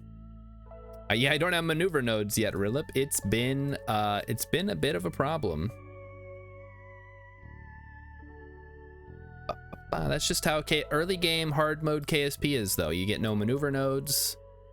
You got no part count. Your crafts are super limited. It's a very scrappy. That's what I like about it. It's very scrappy, very sensual, very erotic. It's a good time all around. You guys hear, I don't want to get his name wrong because I want to call him David Spader, but that's not correct. James Spader, is that closer? He's coming back to voice Ultron in the new Disney Plus MCU Vision show or whatever. He's a funny guy. Oh, well, I mean, I don't think he's supposed to be funny. I think his voice is funny. Very demure. Very demure. I should play. Everybody wants me to play Real Solar System. Come on now. You guys know I'm not gonna do that. It's a mod. You guys know how I feel about mods. I'm a little concerned about this actually. I feel like I need to burn a little more, and then hopefully that'll, because we basically want to be going like this. So that should be good. The trajectory is all wrong. This is what we wanted, I think. Although I'm starting to have second thoughts. I maybe waited too long. I think you're supposed to do it right here, actually. It's a little spooky. That's okay. We got enough delta V. We can fix whatever comes our way, I think. All right, here we go. Time to leave the influence of the mun. I think I was supposed to burn here, not all the way over here, or at the very least on the far side, because you're basically supposed to burn here if you're going prograde, and here if you're going retrograde, so you can cancel out your orbital speed relative to Kerbin. Just get out and push. We don't gotta push yet. It hasn't come to that. I have had to get out and push before. Not on this career, but definitely a couple careers back. Getting out and pushing, not very glamorous, all things considered. Okay, so sadly we don't even know when we're gonna transfer. We're gonna leave the sphere of influence, so we got a time warp here. All right, I gotta answer Rilip's phasmophobia question. I assume you're saying phasma and not fama. So what is your question, Rilip?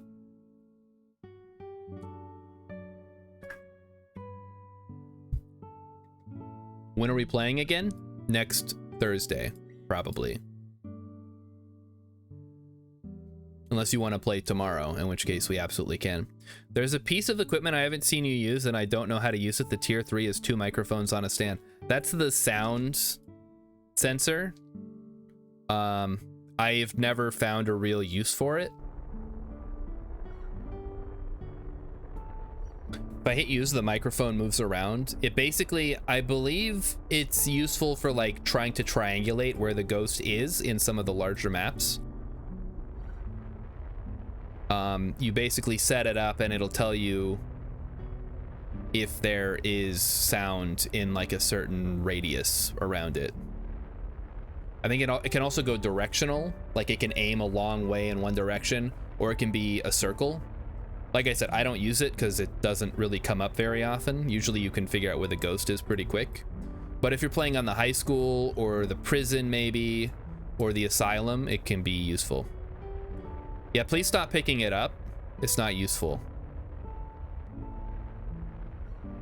I mean, I know you were grabbing everything out of the truck. The big ones, like to get actual evidence, you need like the book and the spirit box and that stuff, but Snorkeling Bear wants me to play Taser KSP. If you kill the Kerbal, you get tased in the balls. I mean, that's basically how I play now, because I feel really bad if I get a Kerbal killed. And I don't have a taser. And couldn't that cause permanent damage? I don't want to do anything that causes permanent damage. I've already done enough damage to my body. I got a text from a recruiter the other day. It's like, hey, I see your prior service. Would you consider rejoining? And I'm like, dude, I'm 35, I'm fat, and I'm lazy. There's no way in hell you want me back in. I promise you. I didn't say that, of course, because I'm just gonna politely ignore him. Snorkeling Bear says my mom gave him permanent damage. His junk, presumably. I mean, that's possible.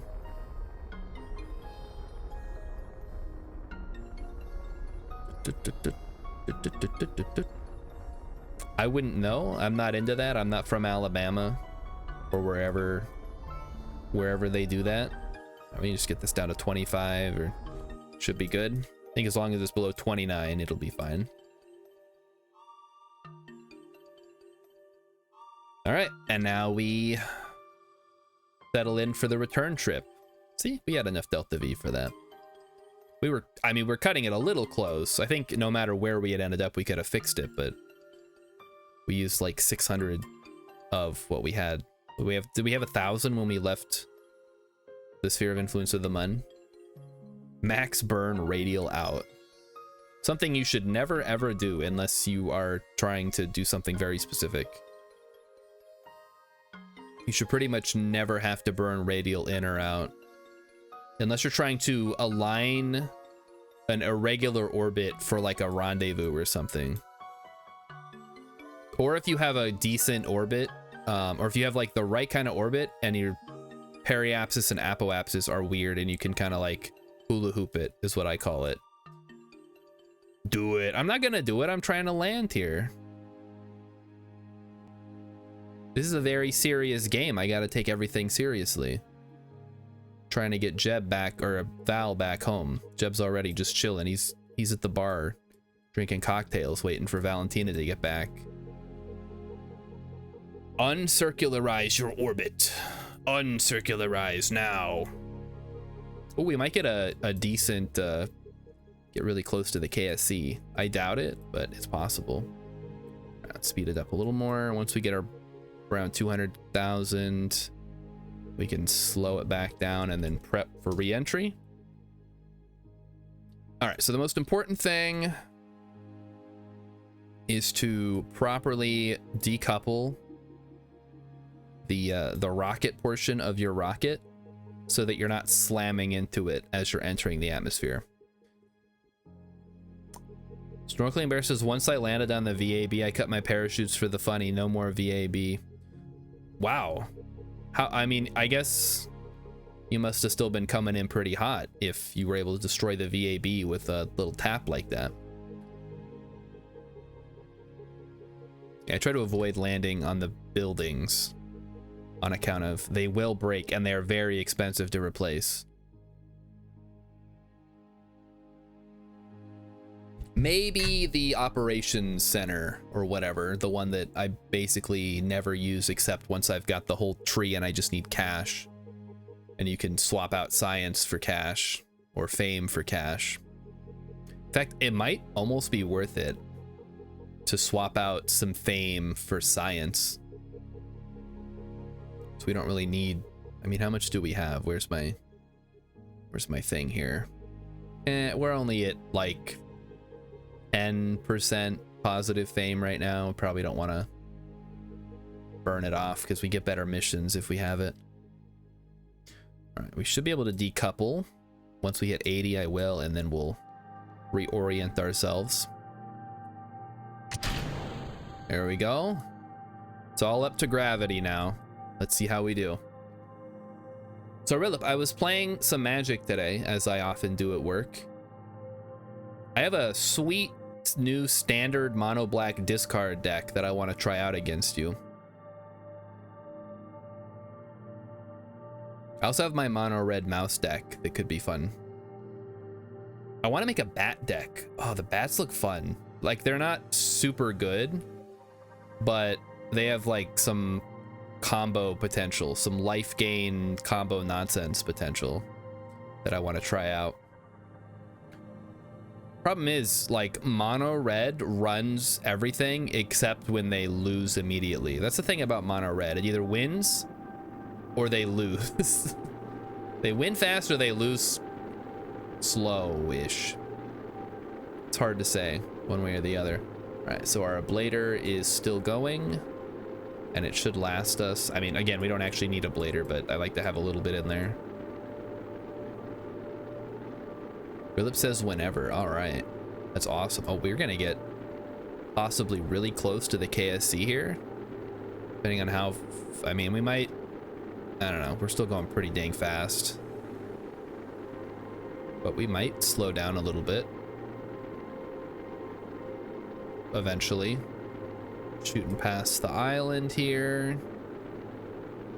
We may be able to see KSC. How about that? I would settle for seeing the landmass from the ocean. That would be cool. Okay, I would settle for slowing down now. Okay, never mind.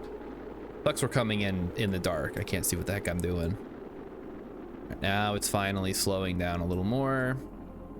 Might be able to see the KSC land, maybe the island. Probably not. We're really far out here at this point. Just a real big overshoot there.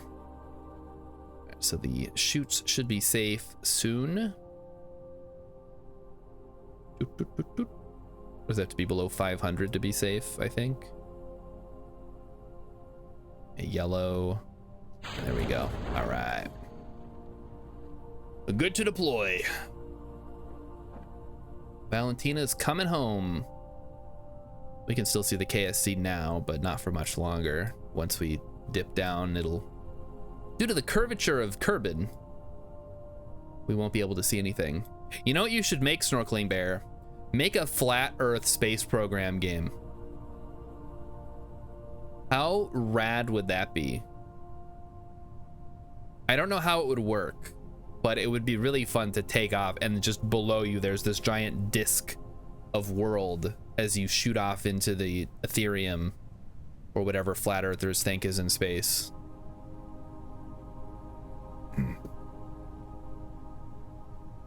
They operate on moon logic.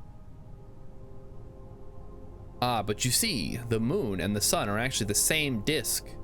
They just swap places. Except for the fact that sometimes you can see the moon during the day when you can also see the sun.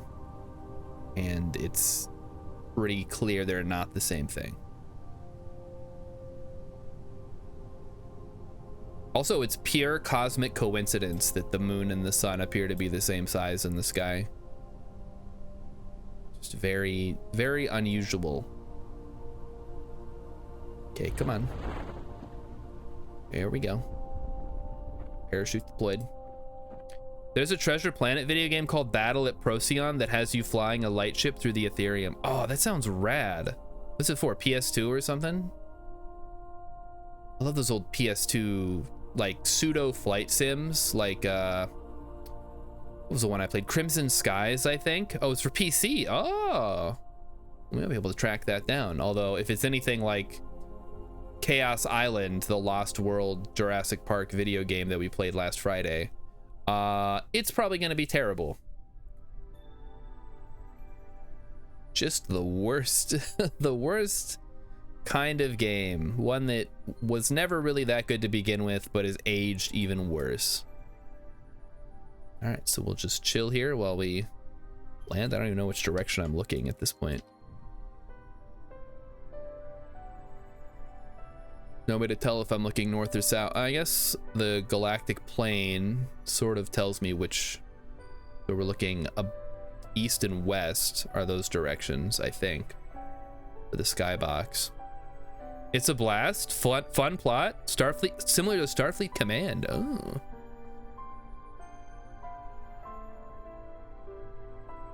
I never saw Treasure Planet, and I've never seen it. I liked Atlantis, though. I wish they'd have done more with Atlantis. Oh, they did the stupid failed TV pilot that turned into a sequel. Maybe I shouldn't wish for things. All right, we're here. Let's see what we got. Lots of science. That's great, actually. We got a little bit of money back. Not a lot, but I mean, how much was the whole thing? Like 13 grand, so we got a decent chunk of it back. No rep for some reason. That's unusual. I guess because we didn't bring a science data from space around the mun. Oh, great. Test a Juno basic jet engine landed at Kerbin. We can do that. That's easy. Science data from space. Liquid spark liquid fuel engine orbiting Kerbin between 240 and 250,000 meters. That would actually be really easy. And I don't think we can pass up 40 grand, guys. Like, that's a lot of money. I'm gonna go ahead and try that. Which one's the spark? Okay, so let's take a look at what we have. So Munstone, we gotta land for science data from space. We could do that.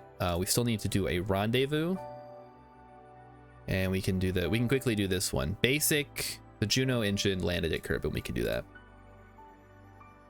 Treasure Planet is so damn good. Actually, a really nice father-son movie. That's what I hear. Like all the videos that I watch on YouTube, they get recommended to me. It's like, this is one of the best movies I've ever seen. Like, oh, that's nice, I guess. All right, Juno basic jet engine. Interesting. Do we even have liquid fuel tanks? I guess not. Do we have adapters? We ain't got shit. We have no structural parts. Where even are the structural parts? There they are. Yeah, we got a modular girder segment. I guess we could try that. That looks so dumb, but whatever. If it works, it works, right? It looks stupid and works. All right, get Bill in here to test this out. He's the engineer. He can figure it out probably. No fuel, right? Yes, good. All right, let's launch it. Maybe I'll watch it one of these days. I watched Titan AE again with Emmy a couple of months ago. Well, I don't even remember when that was. Maybe it was last year at this point. That movie rules too. All those awesome... It's got literally no... Got no fuel. What's it doing? Just spinning? So we'll shut it down. How much did that give us? 2,800? That's like nothing. I guess it doesn't cost us anything to not leave the planet, so whatever. All right, let's do this next one. We got to test what? The spark? Oh, this is going to be a little bit of a tough one then. We're going to have to actually build a rocket that can get us into space. In fact, let's start with the Excelsior 1, because I know that can get us into space. And what is the spark? This little guy here. We had an adapter, I would say we could put it on here. Maybe there's something else we could do. Can't really do the Probodobodyne because that doesn't have any reaction wheels.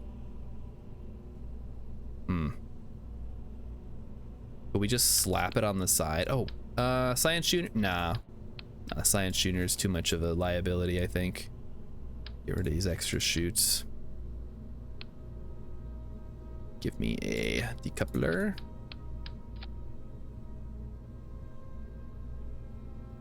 How much is a spark weigh? 0.13 tons. And I have no way to add it. I guess I could put it on the top. Oh, that'll look goofy as hell, but whatever. If it works, it works. We're just going up to test it anyway, so it's not a big deal. All right. In which case we're gonna have to slap some extra chutes on the side, I guess. So there we go. All right, yay or nay on the design here. I feel like the aerodynamics aren't gonna be too hot. Maybe we can squeeze it in here. It's gonna cost me pain, but oh god, it looks so bad. What is the point of the spark? We have to test it in a high Kerbin orbit, so I have to get up there. I think we gotta put it on the top then, and then just use the regular Harrier here. Yeah, I think that's what we gotta do. Can't you paint that rocket? I mean, I only have a couple of colors. I can do white, black and white stripes, or orange. So I tend to just leave it the most boringest of colors, which is white with some flares where the engines are. This should be fine, right? This shouldn't cause any problems. Do we maybe need to put an SRB on here just to be safe? I'm tempted to. This is a super cheap rocket though, so you don't have to actually run it, just hit the run test. You could put it directly under the capsule without fuel, but that's probably fine. What do you mean under the capsule? Oh, I see what you mean. Like this. The only problem I have with that is it's gonna look pretty goofy because we don't have an adapter. I'd rather just put it up top where it actually fits and hope that it doesn't cause too much drag. So with that in mind, I'm gonna move this. Check the center of mass, actually. We could put it right on there. Tempted to put like a couple of smaller SRBs on there. Just some little guys, just to give us a little bit of extra oomph. So like how much are the hammers? 400 each? Yeah, we could use some hammers. Slap some nose cones on there. How much are these? 240. And we better put them on there just to be safe. It would look dumb, but you could put a nose cone over the engine nozzle to fix the drag. You were not kidding. That will look terrible. Well, let me see if I can unlock a better one. Also, I should not save over the Excelsior. Ah, whatever. We're gonna have to make a new one for Rendezvous anyway. Aerodynamics would unlock the small nose cone. That might actually work. This is 90 though. Do we really want to spend 90 when we could be grabbing heavy rocketry?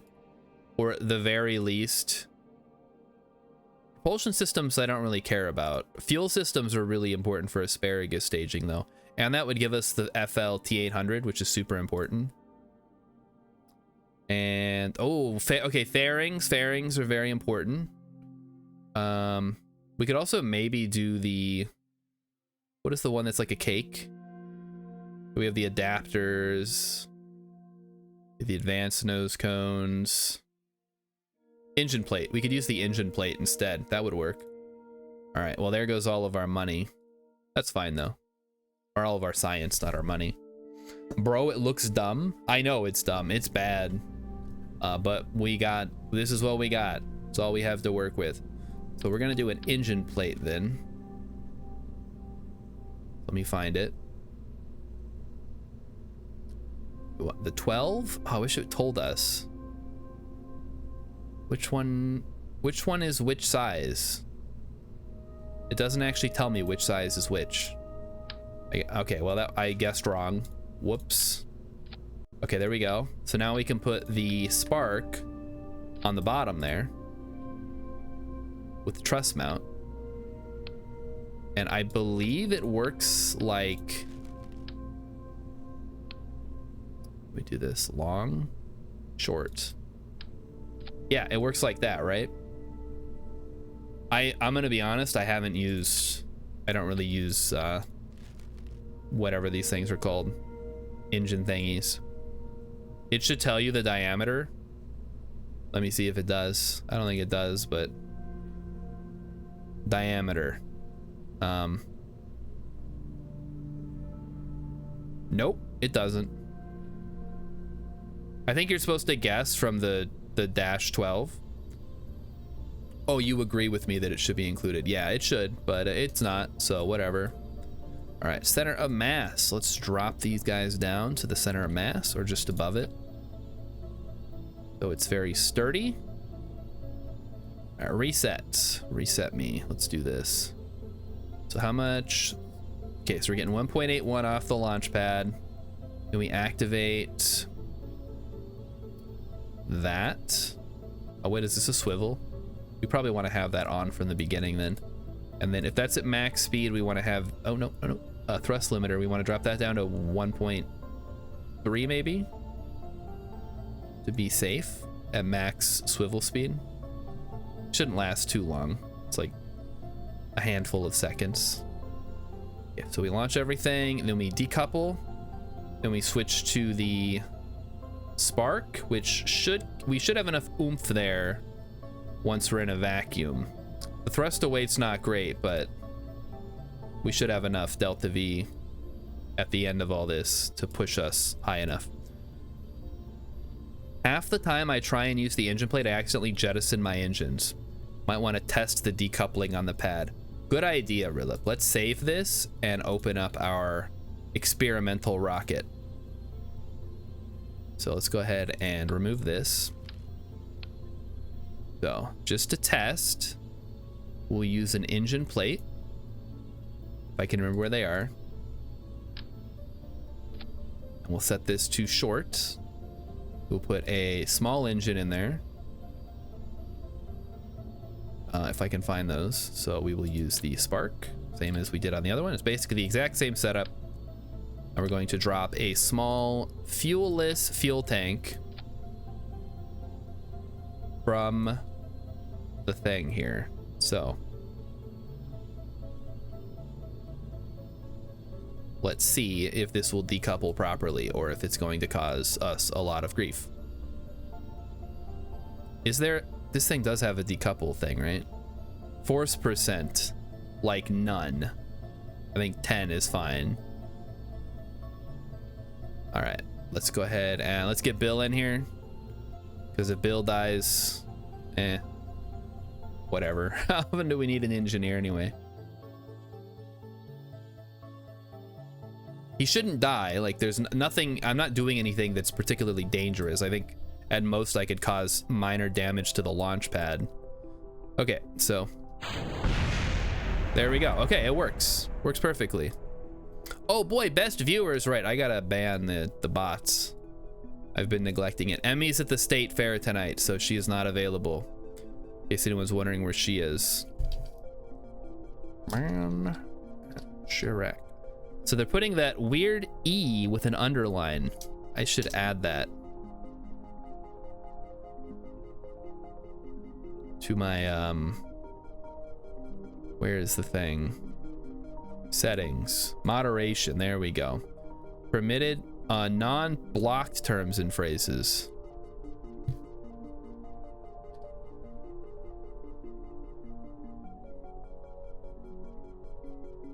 Okay, we're gonna block the term viewers. So nobody ever say the word viewers. And we won't have a problem. Let's recover the vessel. That kind of cost me a little bit of money for the test, but so be it. You're gonna try it? All right, try it, Rilip. Try it. I double dog dare you. Wow, Star, you have over 100 viewers right now. That's amazing. Oh, ban. The user was banned for this post. Blocked. All right, it's blocked. Well, you know what? Nobody ever says viewers except for the bots, so whatever. Does it tell me if you try to say something blocked? Let me look. Probably not. Probably have to have like the moderation, the window up, and it's like, Rilip tried to, oh, your message wasn't posted due to conflicts with the channel's moderation settings. Let me see. There is some kind of like shitty moderation view that I can go to. Turn on, no, I don't need to turn on shield mode. Okay, whatever. Let's play the game. Who cares? All right, so we launch from sea level. We get 3 engines on, so 2 solids, 1 liquid. We decouple the solids after they run out of fuel. Then we switch to the spark once we're hopefully comfortably up towards where we need to be. And then at that point, we just kind of burn for a while, I guess. And I believe the vacuum, yeah. Well, it's not that much more efficient, but it should be okay. Bishimoto's one of my best viewers. How did he do that? How did he do that, chat? You guys are ridiculous. Thanks for helping me test it out, though. Very important. Maybe he's using a different letter that looks like another letter. Oh, fuck. You guys figured it out. That's all right. All right, let's do it. Let's bring in... We'll let Jeb handle this one. He needs a refresher on proper flight. And our goal is to get... Oh, shoot. We have to do it in the staging, though. I guess it doesn't matter. We can just reset the staging. It doesn't matter if you've already activated it, so who cares, right? Or maybe you can just run test. I don't know.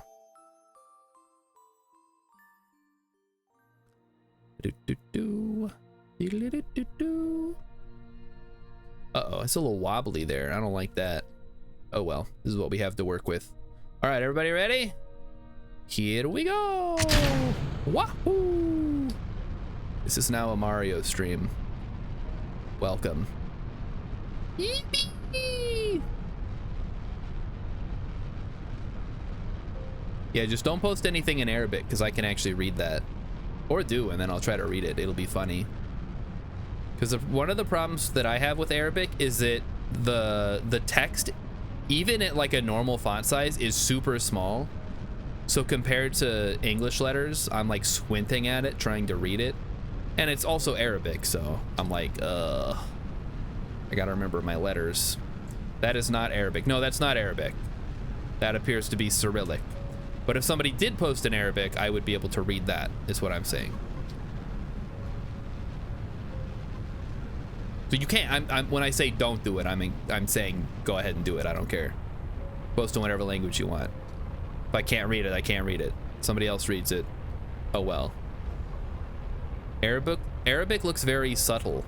It's all cursive, is what it is. All the letters, well, not all of them, but most of them connect to the next letter.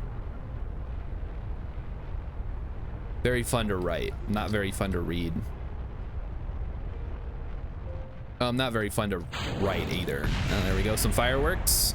For the people watching at home, enjoy that. So let's crank this baby up to maximum and try to get it outside of the atmosphere. We got to get it outside of the environment. Only then will we be immune to the effects of the explosions. As someone who does not read Arabic, every phrase looks like squiggle, squiggle, circle, parentheses to me. Well, you're missing out, Philip. You should really take the time to learn another language.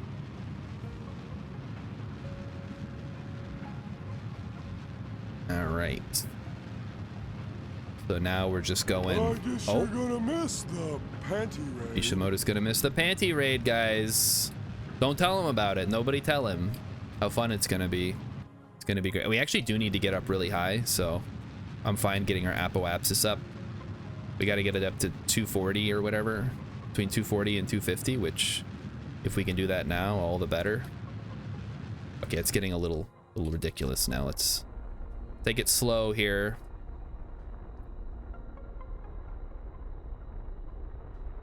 We have now left. Okay, we have not quite left the environment yet.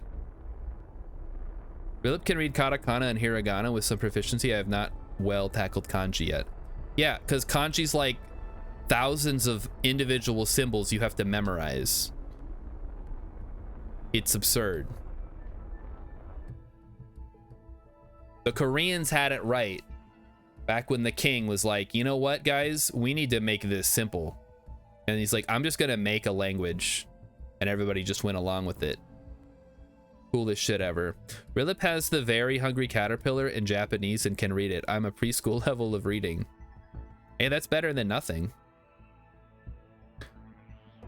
Well, I guess, I mean, you're what, like 60 or whatever? Like, it might be a little too late for you to learn another language. Might be time to hang up your language learning hat. Oh, do we have to be in orbit for this? Or do we just have to be... Oh yeah, we do have to be in orbit, so... That's unfortunate. I'm just gonna see if we could kind of cheese it by getting up that high and then activating the spark. But we have to be in an orbit, so... It's whatever. Rilip says, next time we play Phasma, I'm standing next to you and keeping my flashlight on during the hunt. Well, then you'll get got, not me.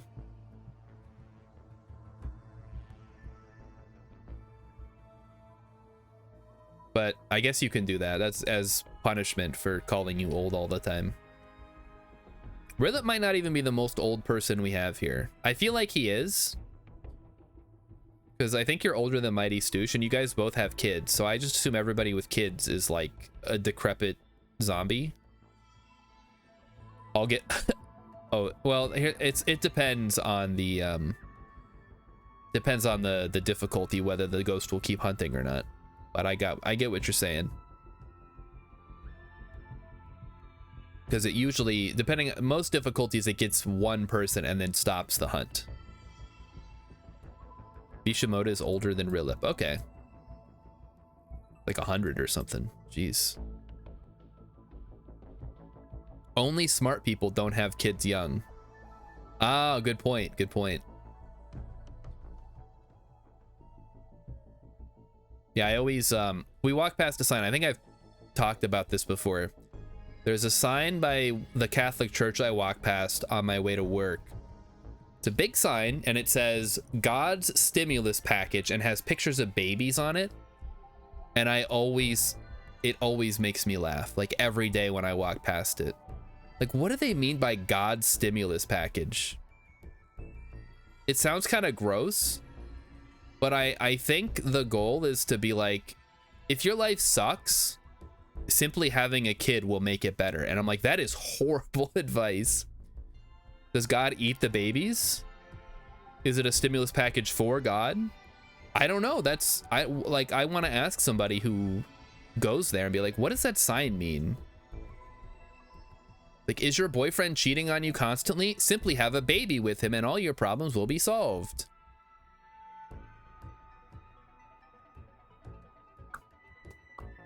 Are you living in poverty? Barely able to sustain your own needs? Have a baby. It's God's stimulus package. Churches know they can't convert people. The only way to get more devouts is tell yours to have more babies. Is that what the problem is? Yikes. Maybe they should be out there like, hey, this is what we can do for you. Join our organization and we'll make your life better. But I guess that's probably too much work. It's just easier to tell other people who have already proven gullible to just have more kids. Sure, why not?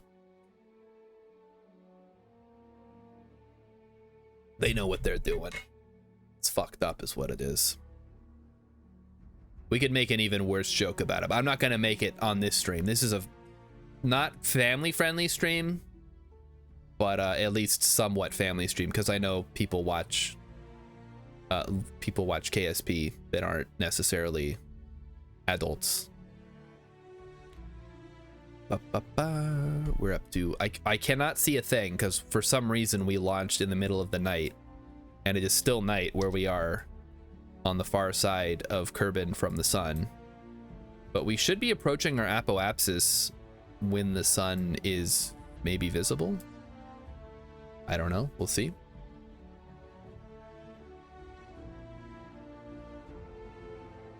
So we're having some good luck tonight with regards to KSP. Nobody has died yet. Nothing's exploded that we didn't expect to explode. We managed to get at least one part of the Mun mission done. And hopefully we can get enough cash to buy the next level. I think, what did I say? We need 300,000. Ugh. Well, we're gonna get 40 from this, so it's not that bad. That'll put us pretty close to the tipping point. And once we have that, we can do Mun missions, we can do Minmus missions, we can do recover stranded Kerbal missions to get more crew members. It'll be great.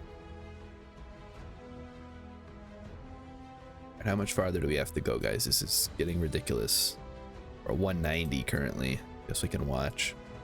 Yeah, because we can't actually rendezvous with the debris to recover these Kerbals until we can actually target them.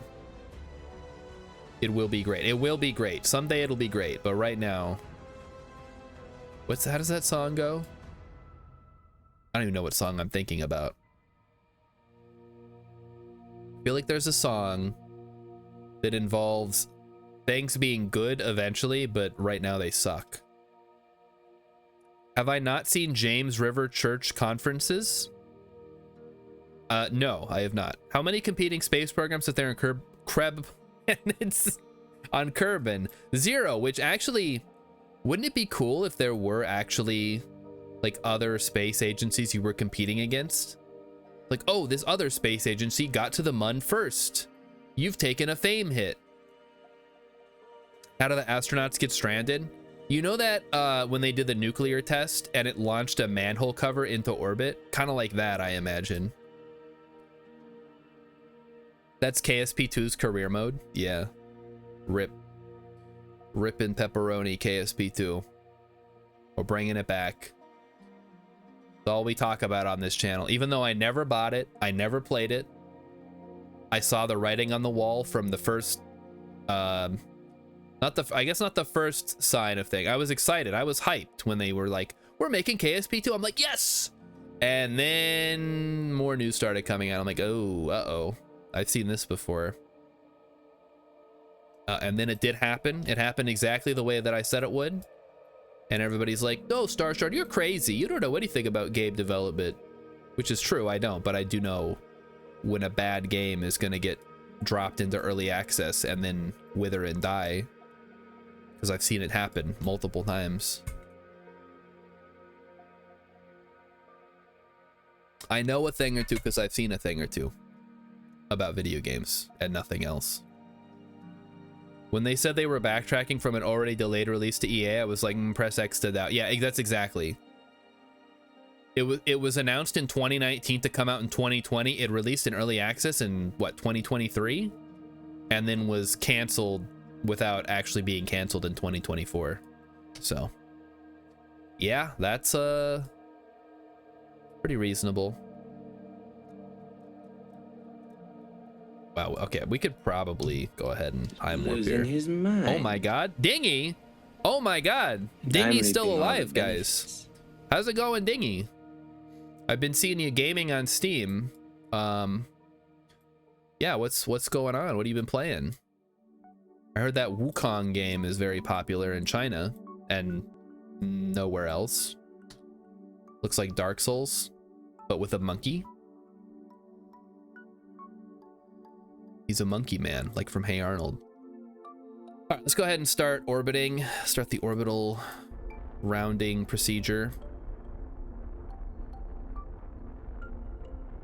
I feel like we can probably, once this is up to like 25, we can cut it off and switch to the spark and then try to get into orbit the rest of the way with just the spark. All right, time to hit it. Oh my goodness, that was completely unnecessary.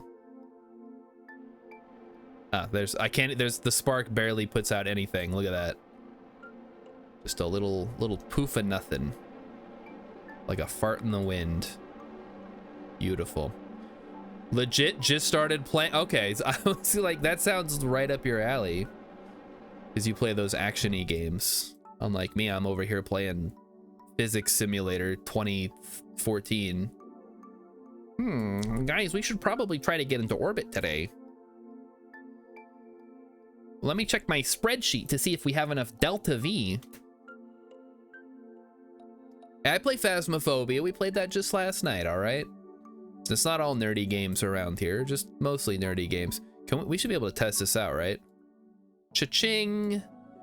Tested. All right, we got it. Now we have to go back to space, or not space, opposite of that. We brought a lot of Delta V that we didn't need. What game is it nerdy? I don't know, like Call of Duty or Resident Evil or Uncharted. You know, games that like you'd go to a frat house and you'd see everybody gathered around a TV like shouting at somebody playing. I think he's a big Dragon Ball fan. Sun Wukong is Goku's inspiration. I mean, have you read Journey to the West? It'd be cool if you had. I'm assuming most people have not. It's like 1,000,000 pages long.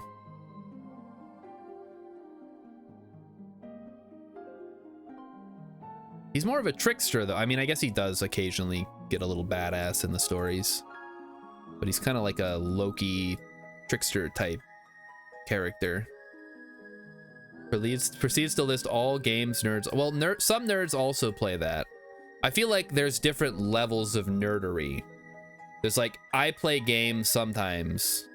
I play Call of Duty. I play Battlefield. I play, I don't know, like FIFA or NFL, the Madden one. And then there's like, I play, hold on. I don't, what games do people even play? I don't play games that normal people play is the thing. Oh, I play I guess Minecraft is one that like literally everybody plays, or Fortnite. Like what are some real nerd shit? Like Paradox games, Europa Universalis,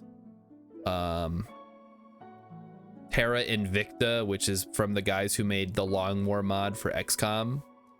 Now there's some nerdy shit right there.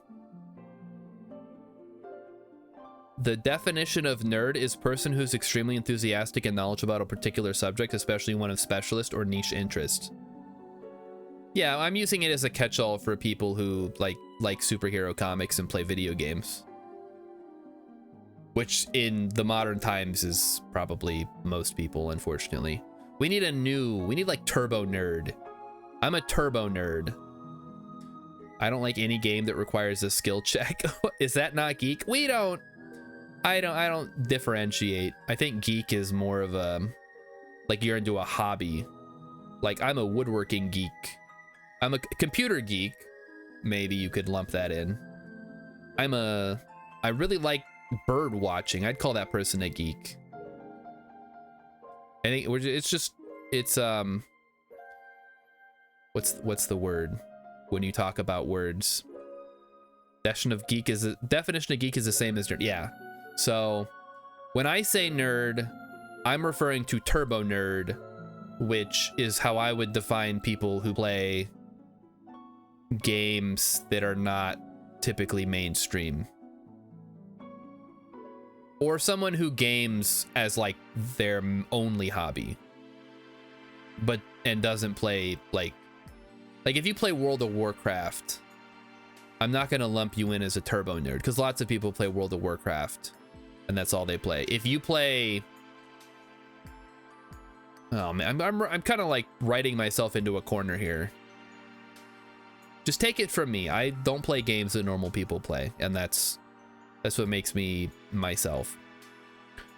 People who confuse etymology and entomology bug me in ways I can't put into words. Where do you steal that from, Hex? That's way too clever. All right, slow down. We need to lower our periapsis so that we can go into the atmosphere and not burn up. And we can maybe land in the desert. That would be cool. Oh, that's probably a little bit too low, but whatever. Should be fine. We have a lot of Delta V. Holy cow, the spark is excellent. We should use that more often for these things. All right, let's go ahead and ditch it. We'll wait till we're a little lower. Dingy says, I would define what you described as a non-conformative gamer. Non-conformative gamer. Okay. The problem is I don't want to be lumped in with gamers because gamer has a bad rap. I am a person who partakes in video gaming. I would not consider myself a gamer in the sense that I don't hate women or think that having like a black person in my game is the worst crime against humanity. We could probably do a Mun flyby with this if I needed to. So it might be worth swapping out the Terriers for the Spark, especially if we can just do the same thing here. Heck, we could probably land on the Mun with this thing. It should have enough thrust to weight. Well, maybe not. On the Mun, I guess we'd have to look at the stats. How about this? But that's not helpful. Like, everybody's unique, sure. But it's helpful to sort people into categories and give broad sweeping definitions of them so you can better describe things. Like if I said, oh, Dingy, you're a firefighter. And you're like, no, I don't like to be called firefighter. I'm just Dingy. And I'm like, well, yeah, but you are a firefighter. I mean, you're not actually a firefighter, but in this example, you're a firefighter for fun because that sounds like a cool, manly job that you could have. I assume they have firefighters over there. I don't know. They probably don't get fires because it rains too much. All right, let's go ahead and decouple. Butts down. And let's do this. You could be a firefighter. I mean, you could be. I don't think you are. I guess you never told us what you did for work. You were a full-time streamer at one point. I don't know what you do now. Play games mostly. That's what I do. And then sometimes I have to go into work and do accounting, which is like the worst thing in the world. It's so boring.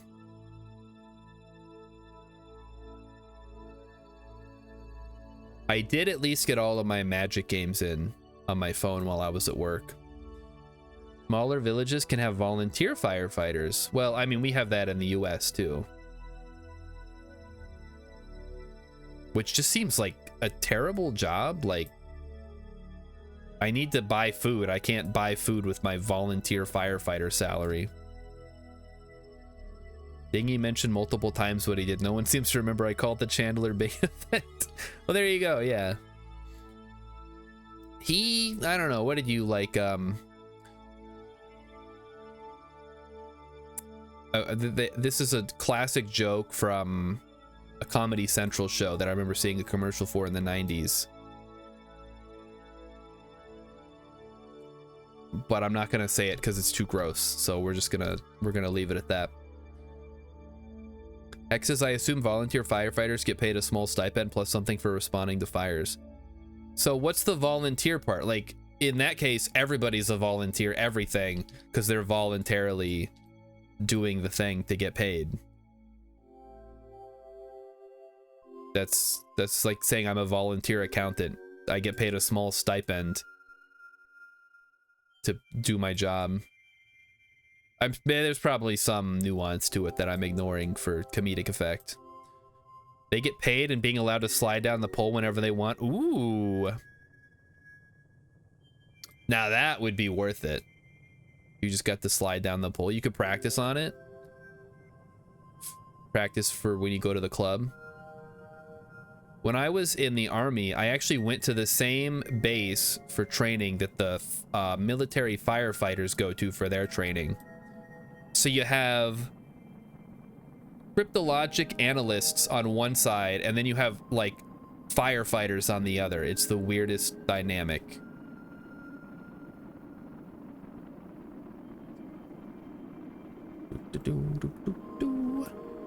Coming in hot, guys. Nice and toasty.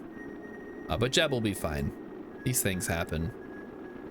We should be coming in slow enough that it shouldn't matter. And if it does, well, then Jeb dies a horrible, embarrassing, fiery death, as he often does. Welcome to my world, bitch. Yeah. Yeah, bitch. Freddy's so good. What a fun character.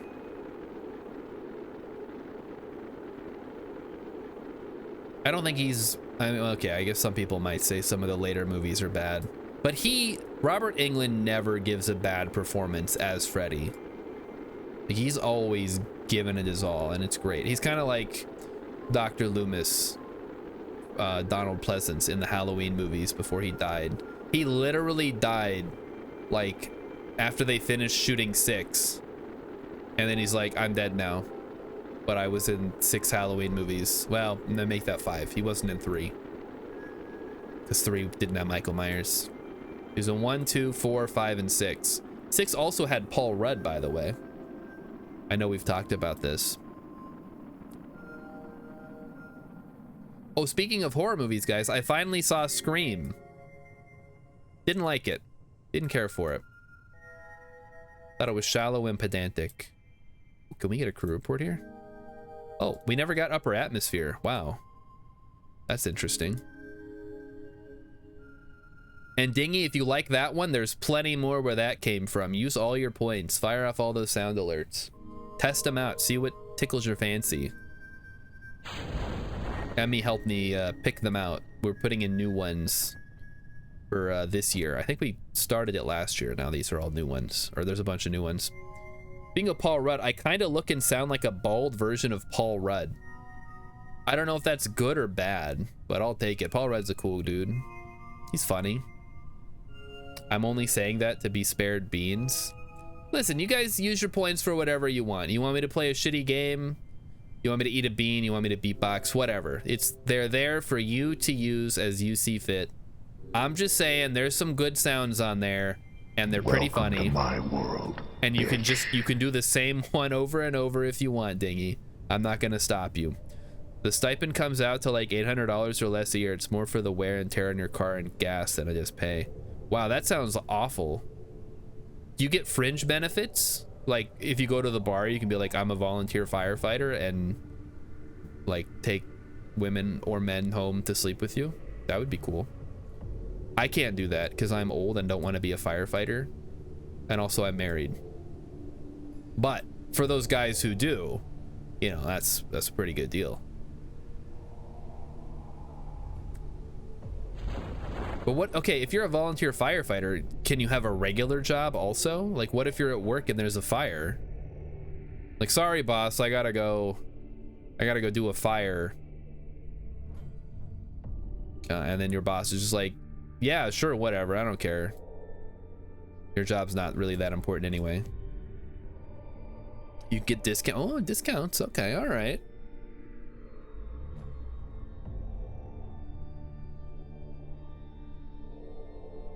Thingy says, I feel like the American art of picking people up is different to Scotland. Probably. I don't actually know either, because I've never had to pick anyone up.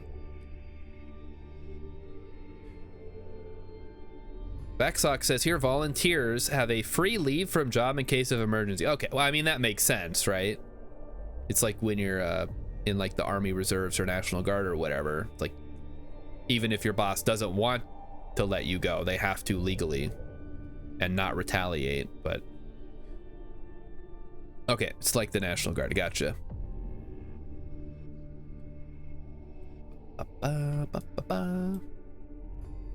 You have some nominal legal protection for being a firefighter. Legal protection, you say? Like diplomatic immunity. That would be great. I could use some diplomatic immunity right now.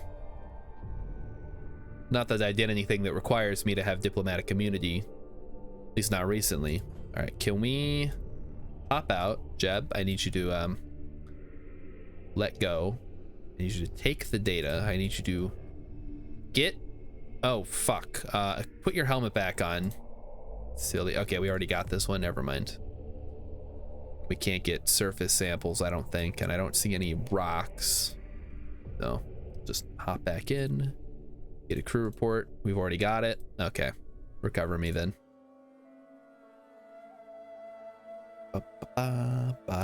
Dingy, tell me about the art of picking up people in Scotland. This sounds fascinating. You go to the pub, you see like a cute girl or cute guy across the bar, and you're like, hey baby, you want to go back to my place and do it? And they're like, ew, no. And then they slap you. And then you go back to your friends and like, oh yeah, she's into me.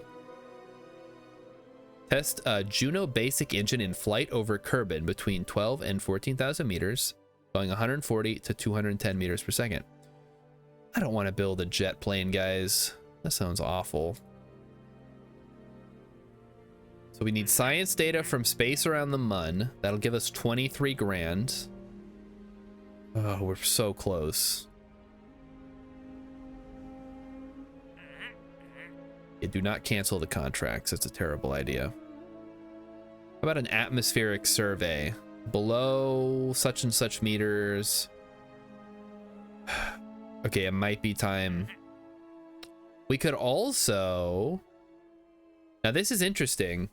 What if I built a jet plane, which, let me see if I even have the parts, because obviously we would need to pick up some extra parts here. We have no aerodynamics, but we could get the Juno engine and like the most basic stuff and try to make a small little plane. The only problem I see with that is our runway is garbage. We wouldn't be able to land back on it. Okay. I don't know then. We could sell, oh, no, not here. Yeah, I'm in building. We could take funds and lose a bunch of reputation. I don't know how much reputation we have because it doesn't quite measure it. I could build a rocket. That's true. I could build like a cruise missile type thing. All right, let's take a look. These are our active missions. Backsock, you wanted to see these. We got to explore the Mun, which requires we need a rendezvous, which we need the tracking station for. We could do science data. That would just take a little bit of time. Like, we're pretty good at going there. We can't recover anybody yet and bring a Munstone back. So what I would like to do is, you know, let's try to do the atmospheric survey, because these aren't super hard. And I think we could theoretically do it with a rocket. Could build a rover, drive there, then jump. What? Oh, that would take forever. I guess let's look at the map. How far away is it? It's like out over the ocean. So we need to fly out there. You know what? Why don't I just build a plane? It's been a while since I built the plane. I think we can probably do it. So whatever. All right, let's try to throw something together. Oh, is Gene gonna bother me, or Werner, or one of the... Nope. Okay, nobody's gonna bother me. Okay, this could cost us a lot of money to unlock all these parts, but whatever. This was gonna happen at some point. So we want the Mark 1s, right? It shouldn't be that bad.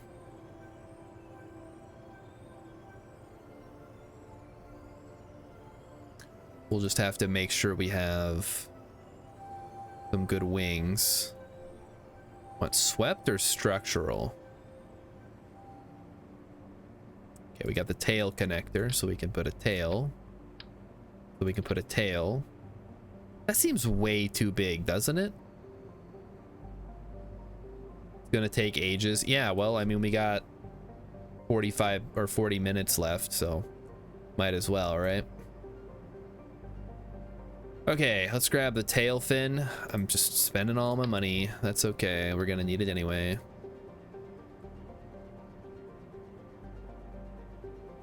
Oh yes, the Mass Effect music has just come on. Isn't that fun? Okay, so there's our tail. So that's easy. Now we just have to check the center of mass and the center of lift. We'll go with the structural wing, I think. We don't need the swept necessarily.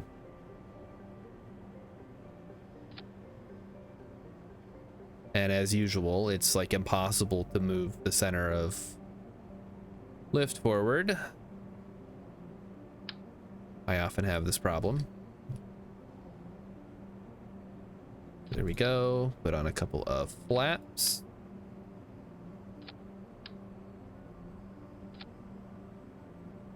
How do we feel about this?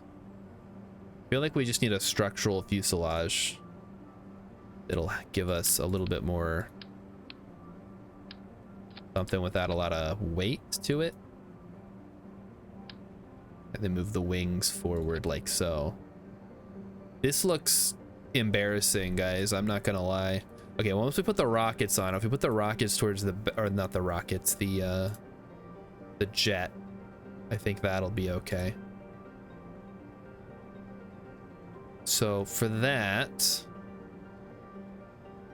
we're gonna replay Mass Effect up to Mass Effect 2. Are you gonna skip Mass Effect 3?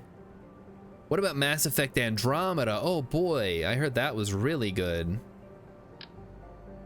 Okay, so we've put these back here. The Juno's on. Like so. This is, it looks like a plane, guys. This is how planes look, right?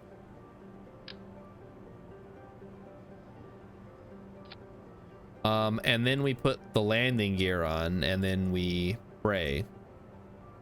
We pray that it can take off. Oh God, I hope it can take off.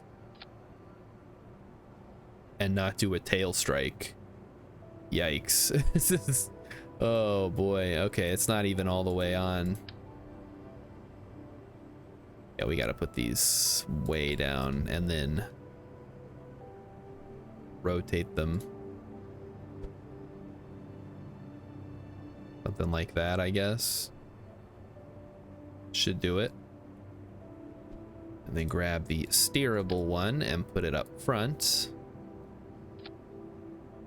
Yeah, that should work, right? That shouldn't cause any problems. 3 and Andromeda are amazing. That's what I heard. Surprised they're are they making another Mass Effect? I know they're making another Dragon's Age finally after all this time. I don't know what the hell they've been doing in the meantime. Guys, I don't trust this thing at all. This looks like a death trap. We got to put some parachutes on here, or possibly have Jeb bail out. Okay, 2 parachutes ought to do it, right? Just a couple of parachutes on there. We fire up the engines. Worst case scenario, Jeb bails out and has to parachute himself. Worst case scenario is this thing doesn't get off the runway and crashes into a fiery wreck. So jet attempt. No, we better give it something else. We'll call this the Viator 1. Philip says they say Mass Effect 5 is in the works, but no details. X's, I would say Mass Effect is too much of a cash cow for them to abandon, but that hasn't been very true. I'm surprised they didn't do a Mass Effect online game, like with Knights they did with Star Wars: The Old Republic. They could have done Mass Effect, the old something something. Rilip, is this thing gonna fly, or am I just wasting my time? This just seems like a bad idea. Andromeda has online co-op. Oh, why is it so long? Because I needed to put the fuel lines, because the tail, I guess the tail doesn't have to be that long, huh? Maybe we ditch the tail connector and just put on like a something on the back, like a structural component, or we move everything forward a little bit and then do like this. I mean, it's only this long because I need it to be able to fly. I don't know. That's why everything is the way that it is, really. If we put a nose cone on the back, looks kind of goofy, but if it works, right? And grab our tail fin. And another one. Yeah, that got a little screwed up there. Okay, how about now? Is this a little bit better? Oh, there's clipping though. We gotta fix the clipping. Now the center of mass and the center of lift are basically at the same point. Oh, now we gotta scoot this forward though. Nope, that's not correct. I was talking about these little fellas. We want them tucked under the engines probably, because basically you want it to pivot around this to take off properly. My only concern is we don't get a lot of clearance with the back, so there's a potential for tail strike here. So maybe we want this to be back a little bit more, like right there, so that it has to actually take off. This is gonna fly much better. Okay, so we want this to be pitch. So turn off roll and yaw. This will be for yaw, or yaw only. And then these will be for roll only. So. Oh boy. Who are we gonna put in charge of this? I should change the fins I added to the back to not do... Yeah, oh, I just changed them. Okay, yeah. So these are only for pitch. This is only for yaw, and this is for roll. And let's test out. We're not gonna take off. We're gonna go test out the flaps to make sure that everything runs smoothly. So let's try it out on the runway. Oh god, I hate planes so much in this game, and yet here I am using one to do whatever. Okay, so let's turn on the brakes. Wait, what? We have to hold it? What the heck? Okay, whatever. So pitch or yaw, I guess. Pitch and then roll. Yeah, okay, that makes sense. We probably don't need reaction wheels on, huh? Otherwise it's gonna cause some problems. All right, so flaps are good. Yaw looks good. And also the wheel will turn as well. Tail fins 45 degrees can run most of maneuvers. Also, instead of 3 fins too. Well, don't I need a tail fin? Or are you saying get rid of the yaw fin? We don't need a yaw. Well, I guess we don't really need yaw, all things considered. I don't plan on yawing very much. Let's see, to 45 degrees. Well, they only go 25. So I don't know what that's about.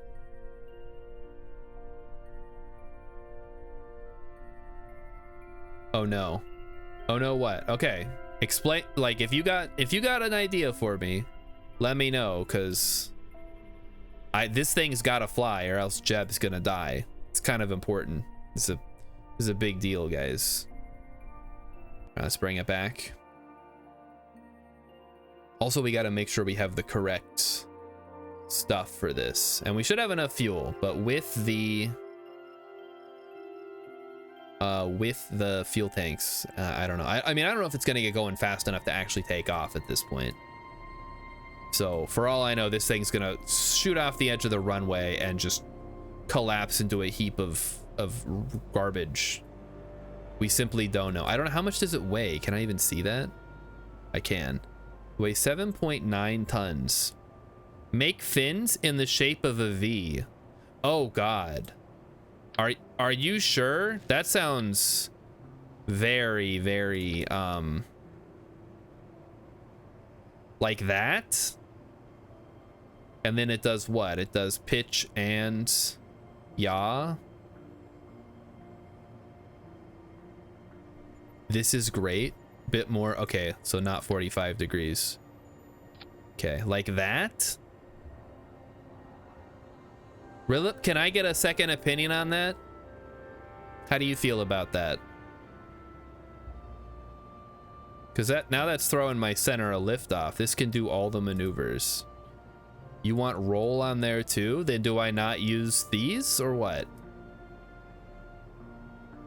And I guess it does lower my weight a little bit, but we put the parachute back here.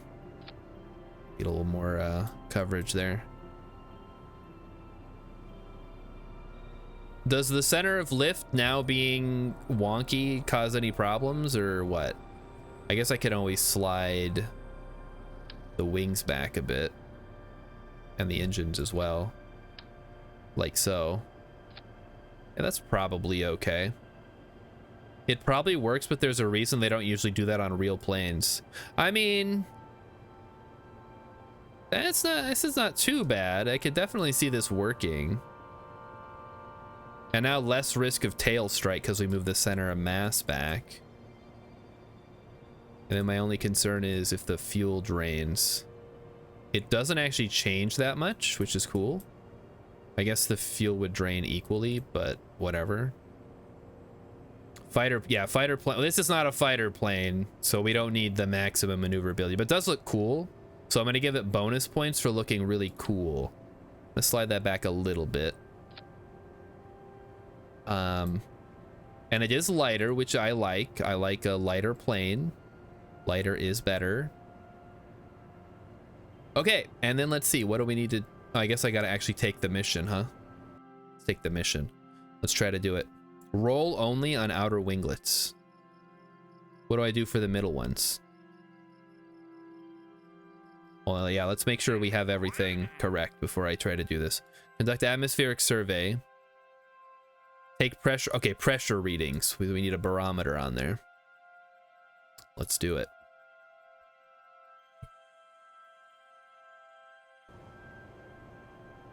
Let's change this to reaction wheels SAS only. Make sure I put the barometer on the top so I can easily activate it while I'm flying. Although really it doesn't matter because, I mean, heck, we could put it underneath and it wouldn't make a difference really. I just gotta remember to pin it so we can activate it when we're in flight. Okay, so we have roll on the outer ones. I guess these could be pitch as well and not roll. And then these would be probably everything, right? I guess yaw as well. I don't know how much. We're not going to really need yaw. I'm not planning on landing this thing. We're going to use the parachutes, and if those don't work, we're going to bail out and use the Kerbal parachute. So my only goal is to get this thing into the sky so we can do the readings and then leave. And by that I mean parachute back down. And also it'll be a good exploration of, can I actually fly a plane? Jeb, I'm sorry if this doesn't work out, buddy. You know what? Let me save this. Oh, we can take off from the island runway? Ooh, that could be fun. That might actually be better than this one. But I'm gonna leave. I'm gonna test this out because I don't trust this design without a fair shake. So we're going to save the game, and then we're going to go to the main menu, and we're gonna go into sandbox, and we're gonna try it out.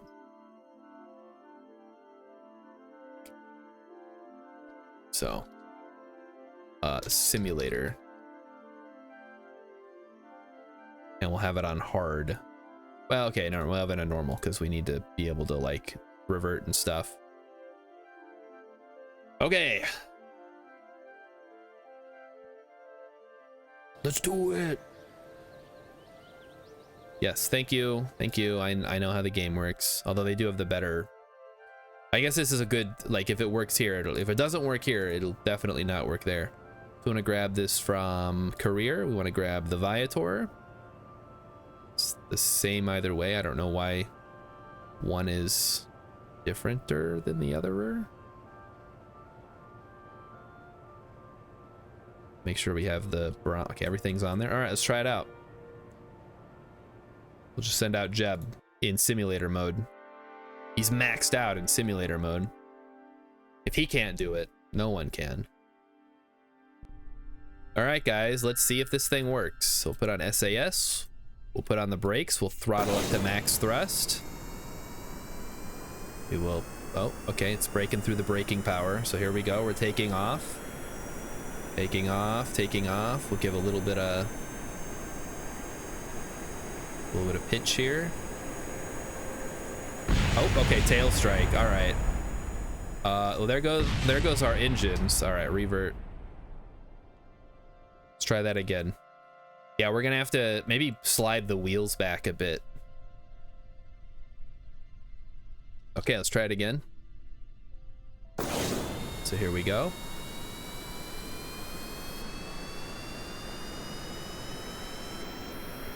All right, brakes off. Let's see if we can get this baby airborne. Just gotta maybe just like use the whole length of the runway. We're not in a hurry to take off.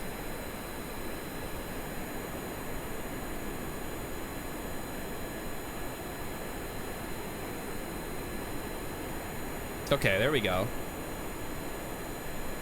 Yeah, the engine, because the back broke off, they were attached to that and they just flew off. Okay, well, I guess this is technically flying. And I mean, worst case scenario, we get a tail strike and the rest of the craft survives. Okay, let's see, how fast did we have to get going before we actually took off? Rilip took a clip of that. That's awesome. Let's try it.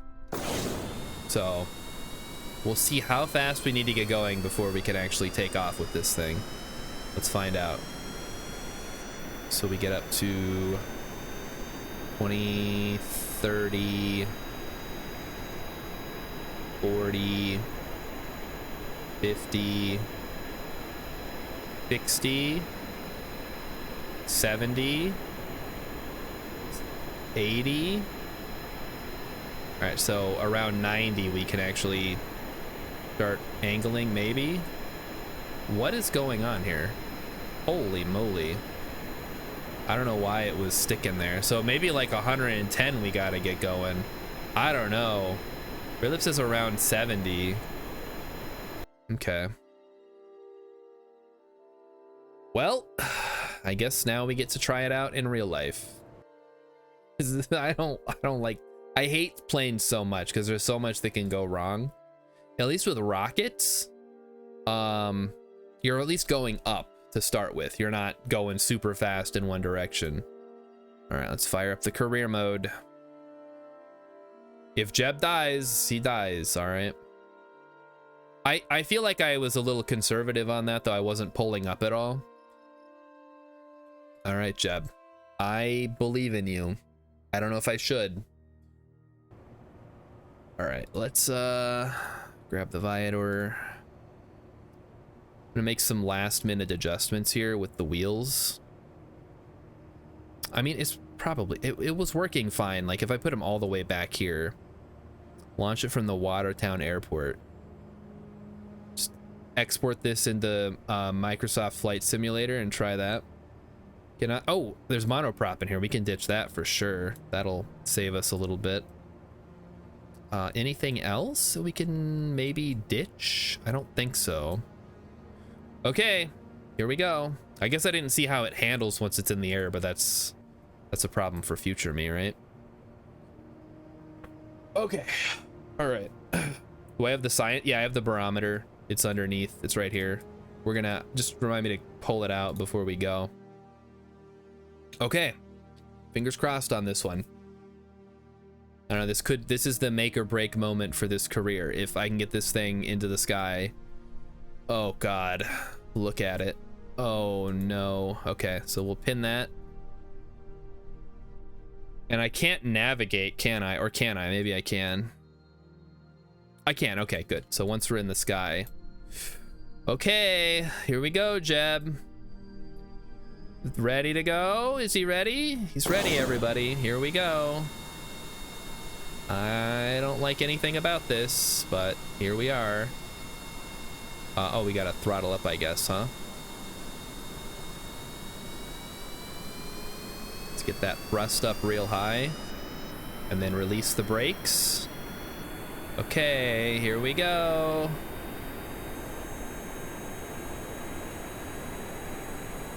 This might be a mistake. Well, it's pretty smooth on the runway so far. Oh, God, that was so close. Okay, oh, geez. Oh, geez. Oh, God. Flat spin. Parachutes deployed. That wasn't actually a flat spin. I don't know what a flat spin is, but it was pretty dang close. Oh, God. Okay, we might need more parachutes. Whew. Oh, geez. I don't know what happened there. Okay, we can we hit the brakes, please. All right, good try, Jeb. Great try there. Good work. Jesus. Yeah, we're skipping overtime, or you mean halftime? It was at 70. Okay, so I don't know why I lost control of it there. I don't really know that much about Can we be done? I'd like to. Okay, let's recover the vessel. Stall. It was a stall. Okay, so. Well, we're briefly. Wings too small. Jeb is unsure what happened. I mean, I don't know what happened either, so. Oh, I should check the tracking station here. We can delete this debris. Okay. We have landers? What do you mean? Oh, it's 0. It looked like an 8. I was very confused for a second. Yeah, no halftime tonight, because we're playing KSP. And the idea of stopping. Hard mode has its own arrow. Oh no. I have too much pitch authority and went too far nose up. What? Also, we need a third parachute. So let's what the heck? Why is it so sensitive? I'm just trying to set it down. right, so give me a third parachute, which I feel like is a lot, but it's a pretty heavy craft. I guess we were still burning. We had a lot of fuel left yet. All right, too much pitch authority and went too far nose up. So I just need to hold it steady, right? Should I move the wings back a little bit maybe? Or should I put them further forward so that it's closer to the center?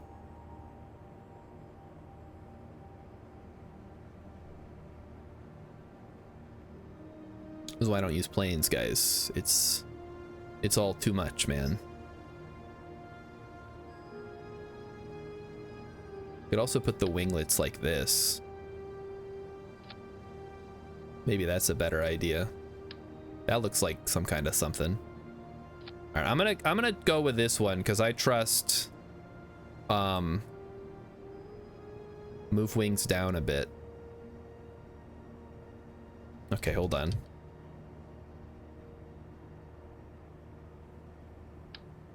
Okay, now I broke everything. There we go. All right, so you're saying move wings down a bit. You can have so many things giving you pitch that it pulled the nose way up, then you didn't have any lift. You can fix it with better flying, or you can put limits on your ailerons, or probably just remove a pair. Okay, so what if we remove these guys? And then... is that good? Yeah, I guess I don't really typically fly, so this is all a little bit something to me. So those are on roll. These are on... we'll put them on pitch and yaw, I guess.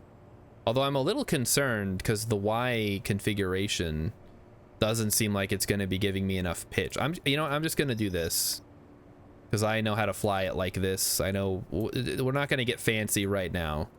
Let's try to just play it out. And in that case, I'm going to make... damn it. Come on, really? Just want it straight on. I'm going to take this and we're going to add some more smaller ones here so that this kind of fills the whole area. Like so. Put the engines back on, or the intakes or whatever. And I'm noticing, and this is going to bug me if I don't fix it, these need to be like that. There we go. Okay. I will not, yeah, I will not have yaw. I'll have to put on a third one to give yaw. So in that case, we need to move the parachutes forward a bit. Whoa. Nope, just the parachute. Thank you.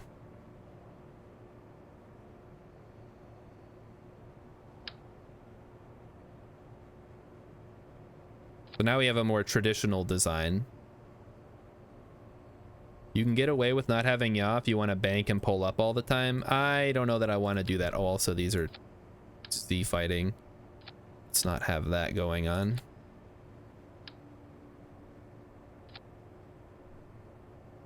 Okay, now we slide the wings forward. Not too much though. Okay. And the wheels are already where they need to be. We have increased the weight considerably. I hope that doesn't cause any problems. These wings look so bad. Maybe I should use the swept wings. Guaranteed to generate lift, not guaranteed to ensure crew safety. Oh, maybe I should use a wing connector. I guess I didn't even think about these guys. Okay, that's way too big. How about this one? There we go, that's better. Will that help? Bigger wings? Maybe?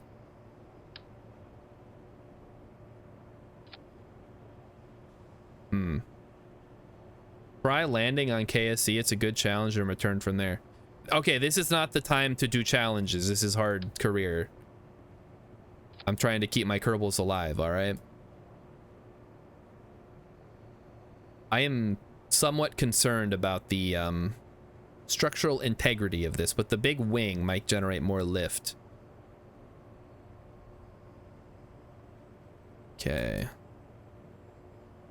So now we need to actually move the wings back a bit. Like right here. Or should I put the engines on the wings? I don't know. It's what the heck?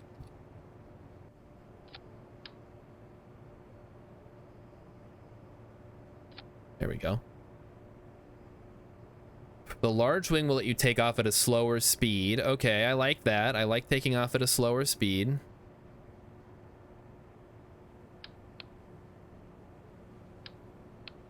Let me try this.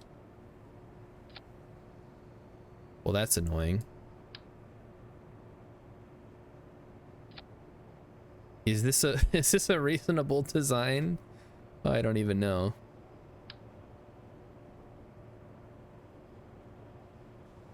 I guess we need to put the fins back on the side, huh? Or in the back.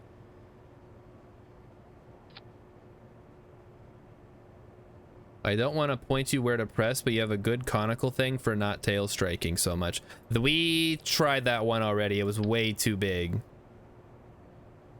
I think we're trying at this point to oh, that's actually not too bad. Something like that. With the center of thrust going right through the center of whatever.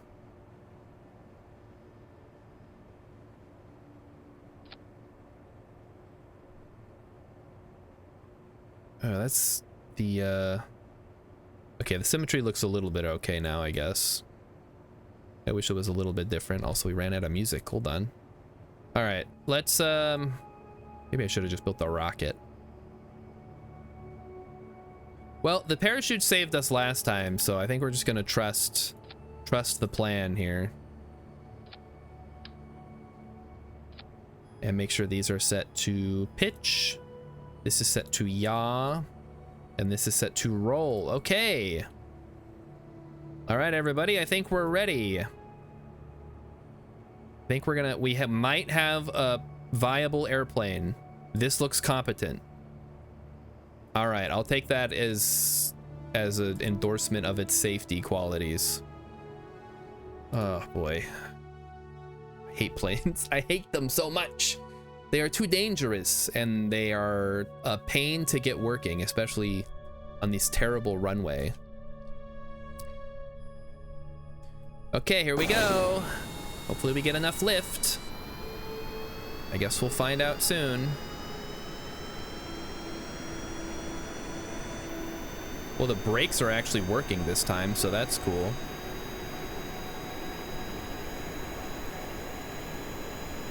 Oh, we might not have enough thrust.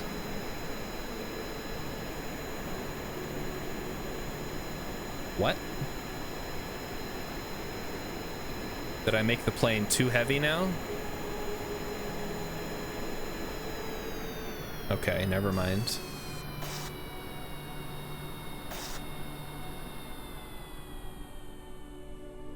Yeah, I don't know why, but we weren't getting any thrust there. I'm guessing you take off at like 40. Yeah, but I can't even get up to 40. It's not even moving. It's just sitting there. My thrust is blocked by the fins. Is that a thing that can happen? Jeez. Aero collision. Ah, I see. Okay. Wow, just like in real life. Okay, you know what? It's almost 9 o'clock. I'm gonna, I probably won't, but I'm gonna say that I'm gonna practice over the weekend to try to figure out how to make a good plane. And we'll revisit this next Friday. And hopefully Emmy's home soon. She's been gone for a long time and I don't know how to feed myself. And Kat's been crying about being hungry. So we're both very hungry. Anyway, I will be back.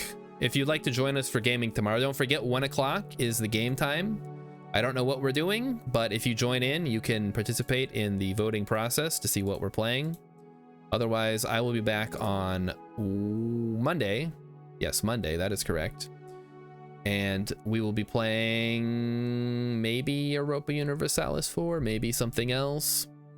I don't know. I know nobody likes Europa Universalis, but I kind of want to try the Aztecs since we did the Inca last time and we did Korea. And then I don't know. I guess if somebody has an idea. Open Transport Tycoon Deluxe. Oh, that could be fun too. I haven't done that in a while. Just give Cat some chicken nuggies. Okay, hold on. I'm sure I'll just dump out some frozen ones and see how he likes them. Yeah, maybe some Transport Tycoon could be fun. All right. Anyway, I'll be back on Monday. Everybody have a good weekend. And I will see you then. Oh, wait. We have enough people. I can actually raid. Hold on. Backsock, thanks for the follow. Let me get the raid going here. Who is playing some Kerbal Space Program? Oh, no. Nobody's live tonight? Oh, my goodness. Well, I can't. Okay, I guess never mind then.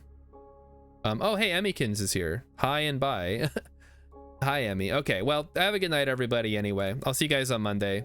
Maybe next week someone else will be streaming. Bye-bye.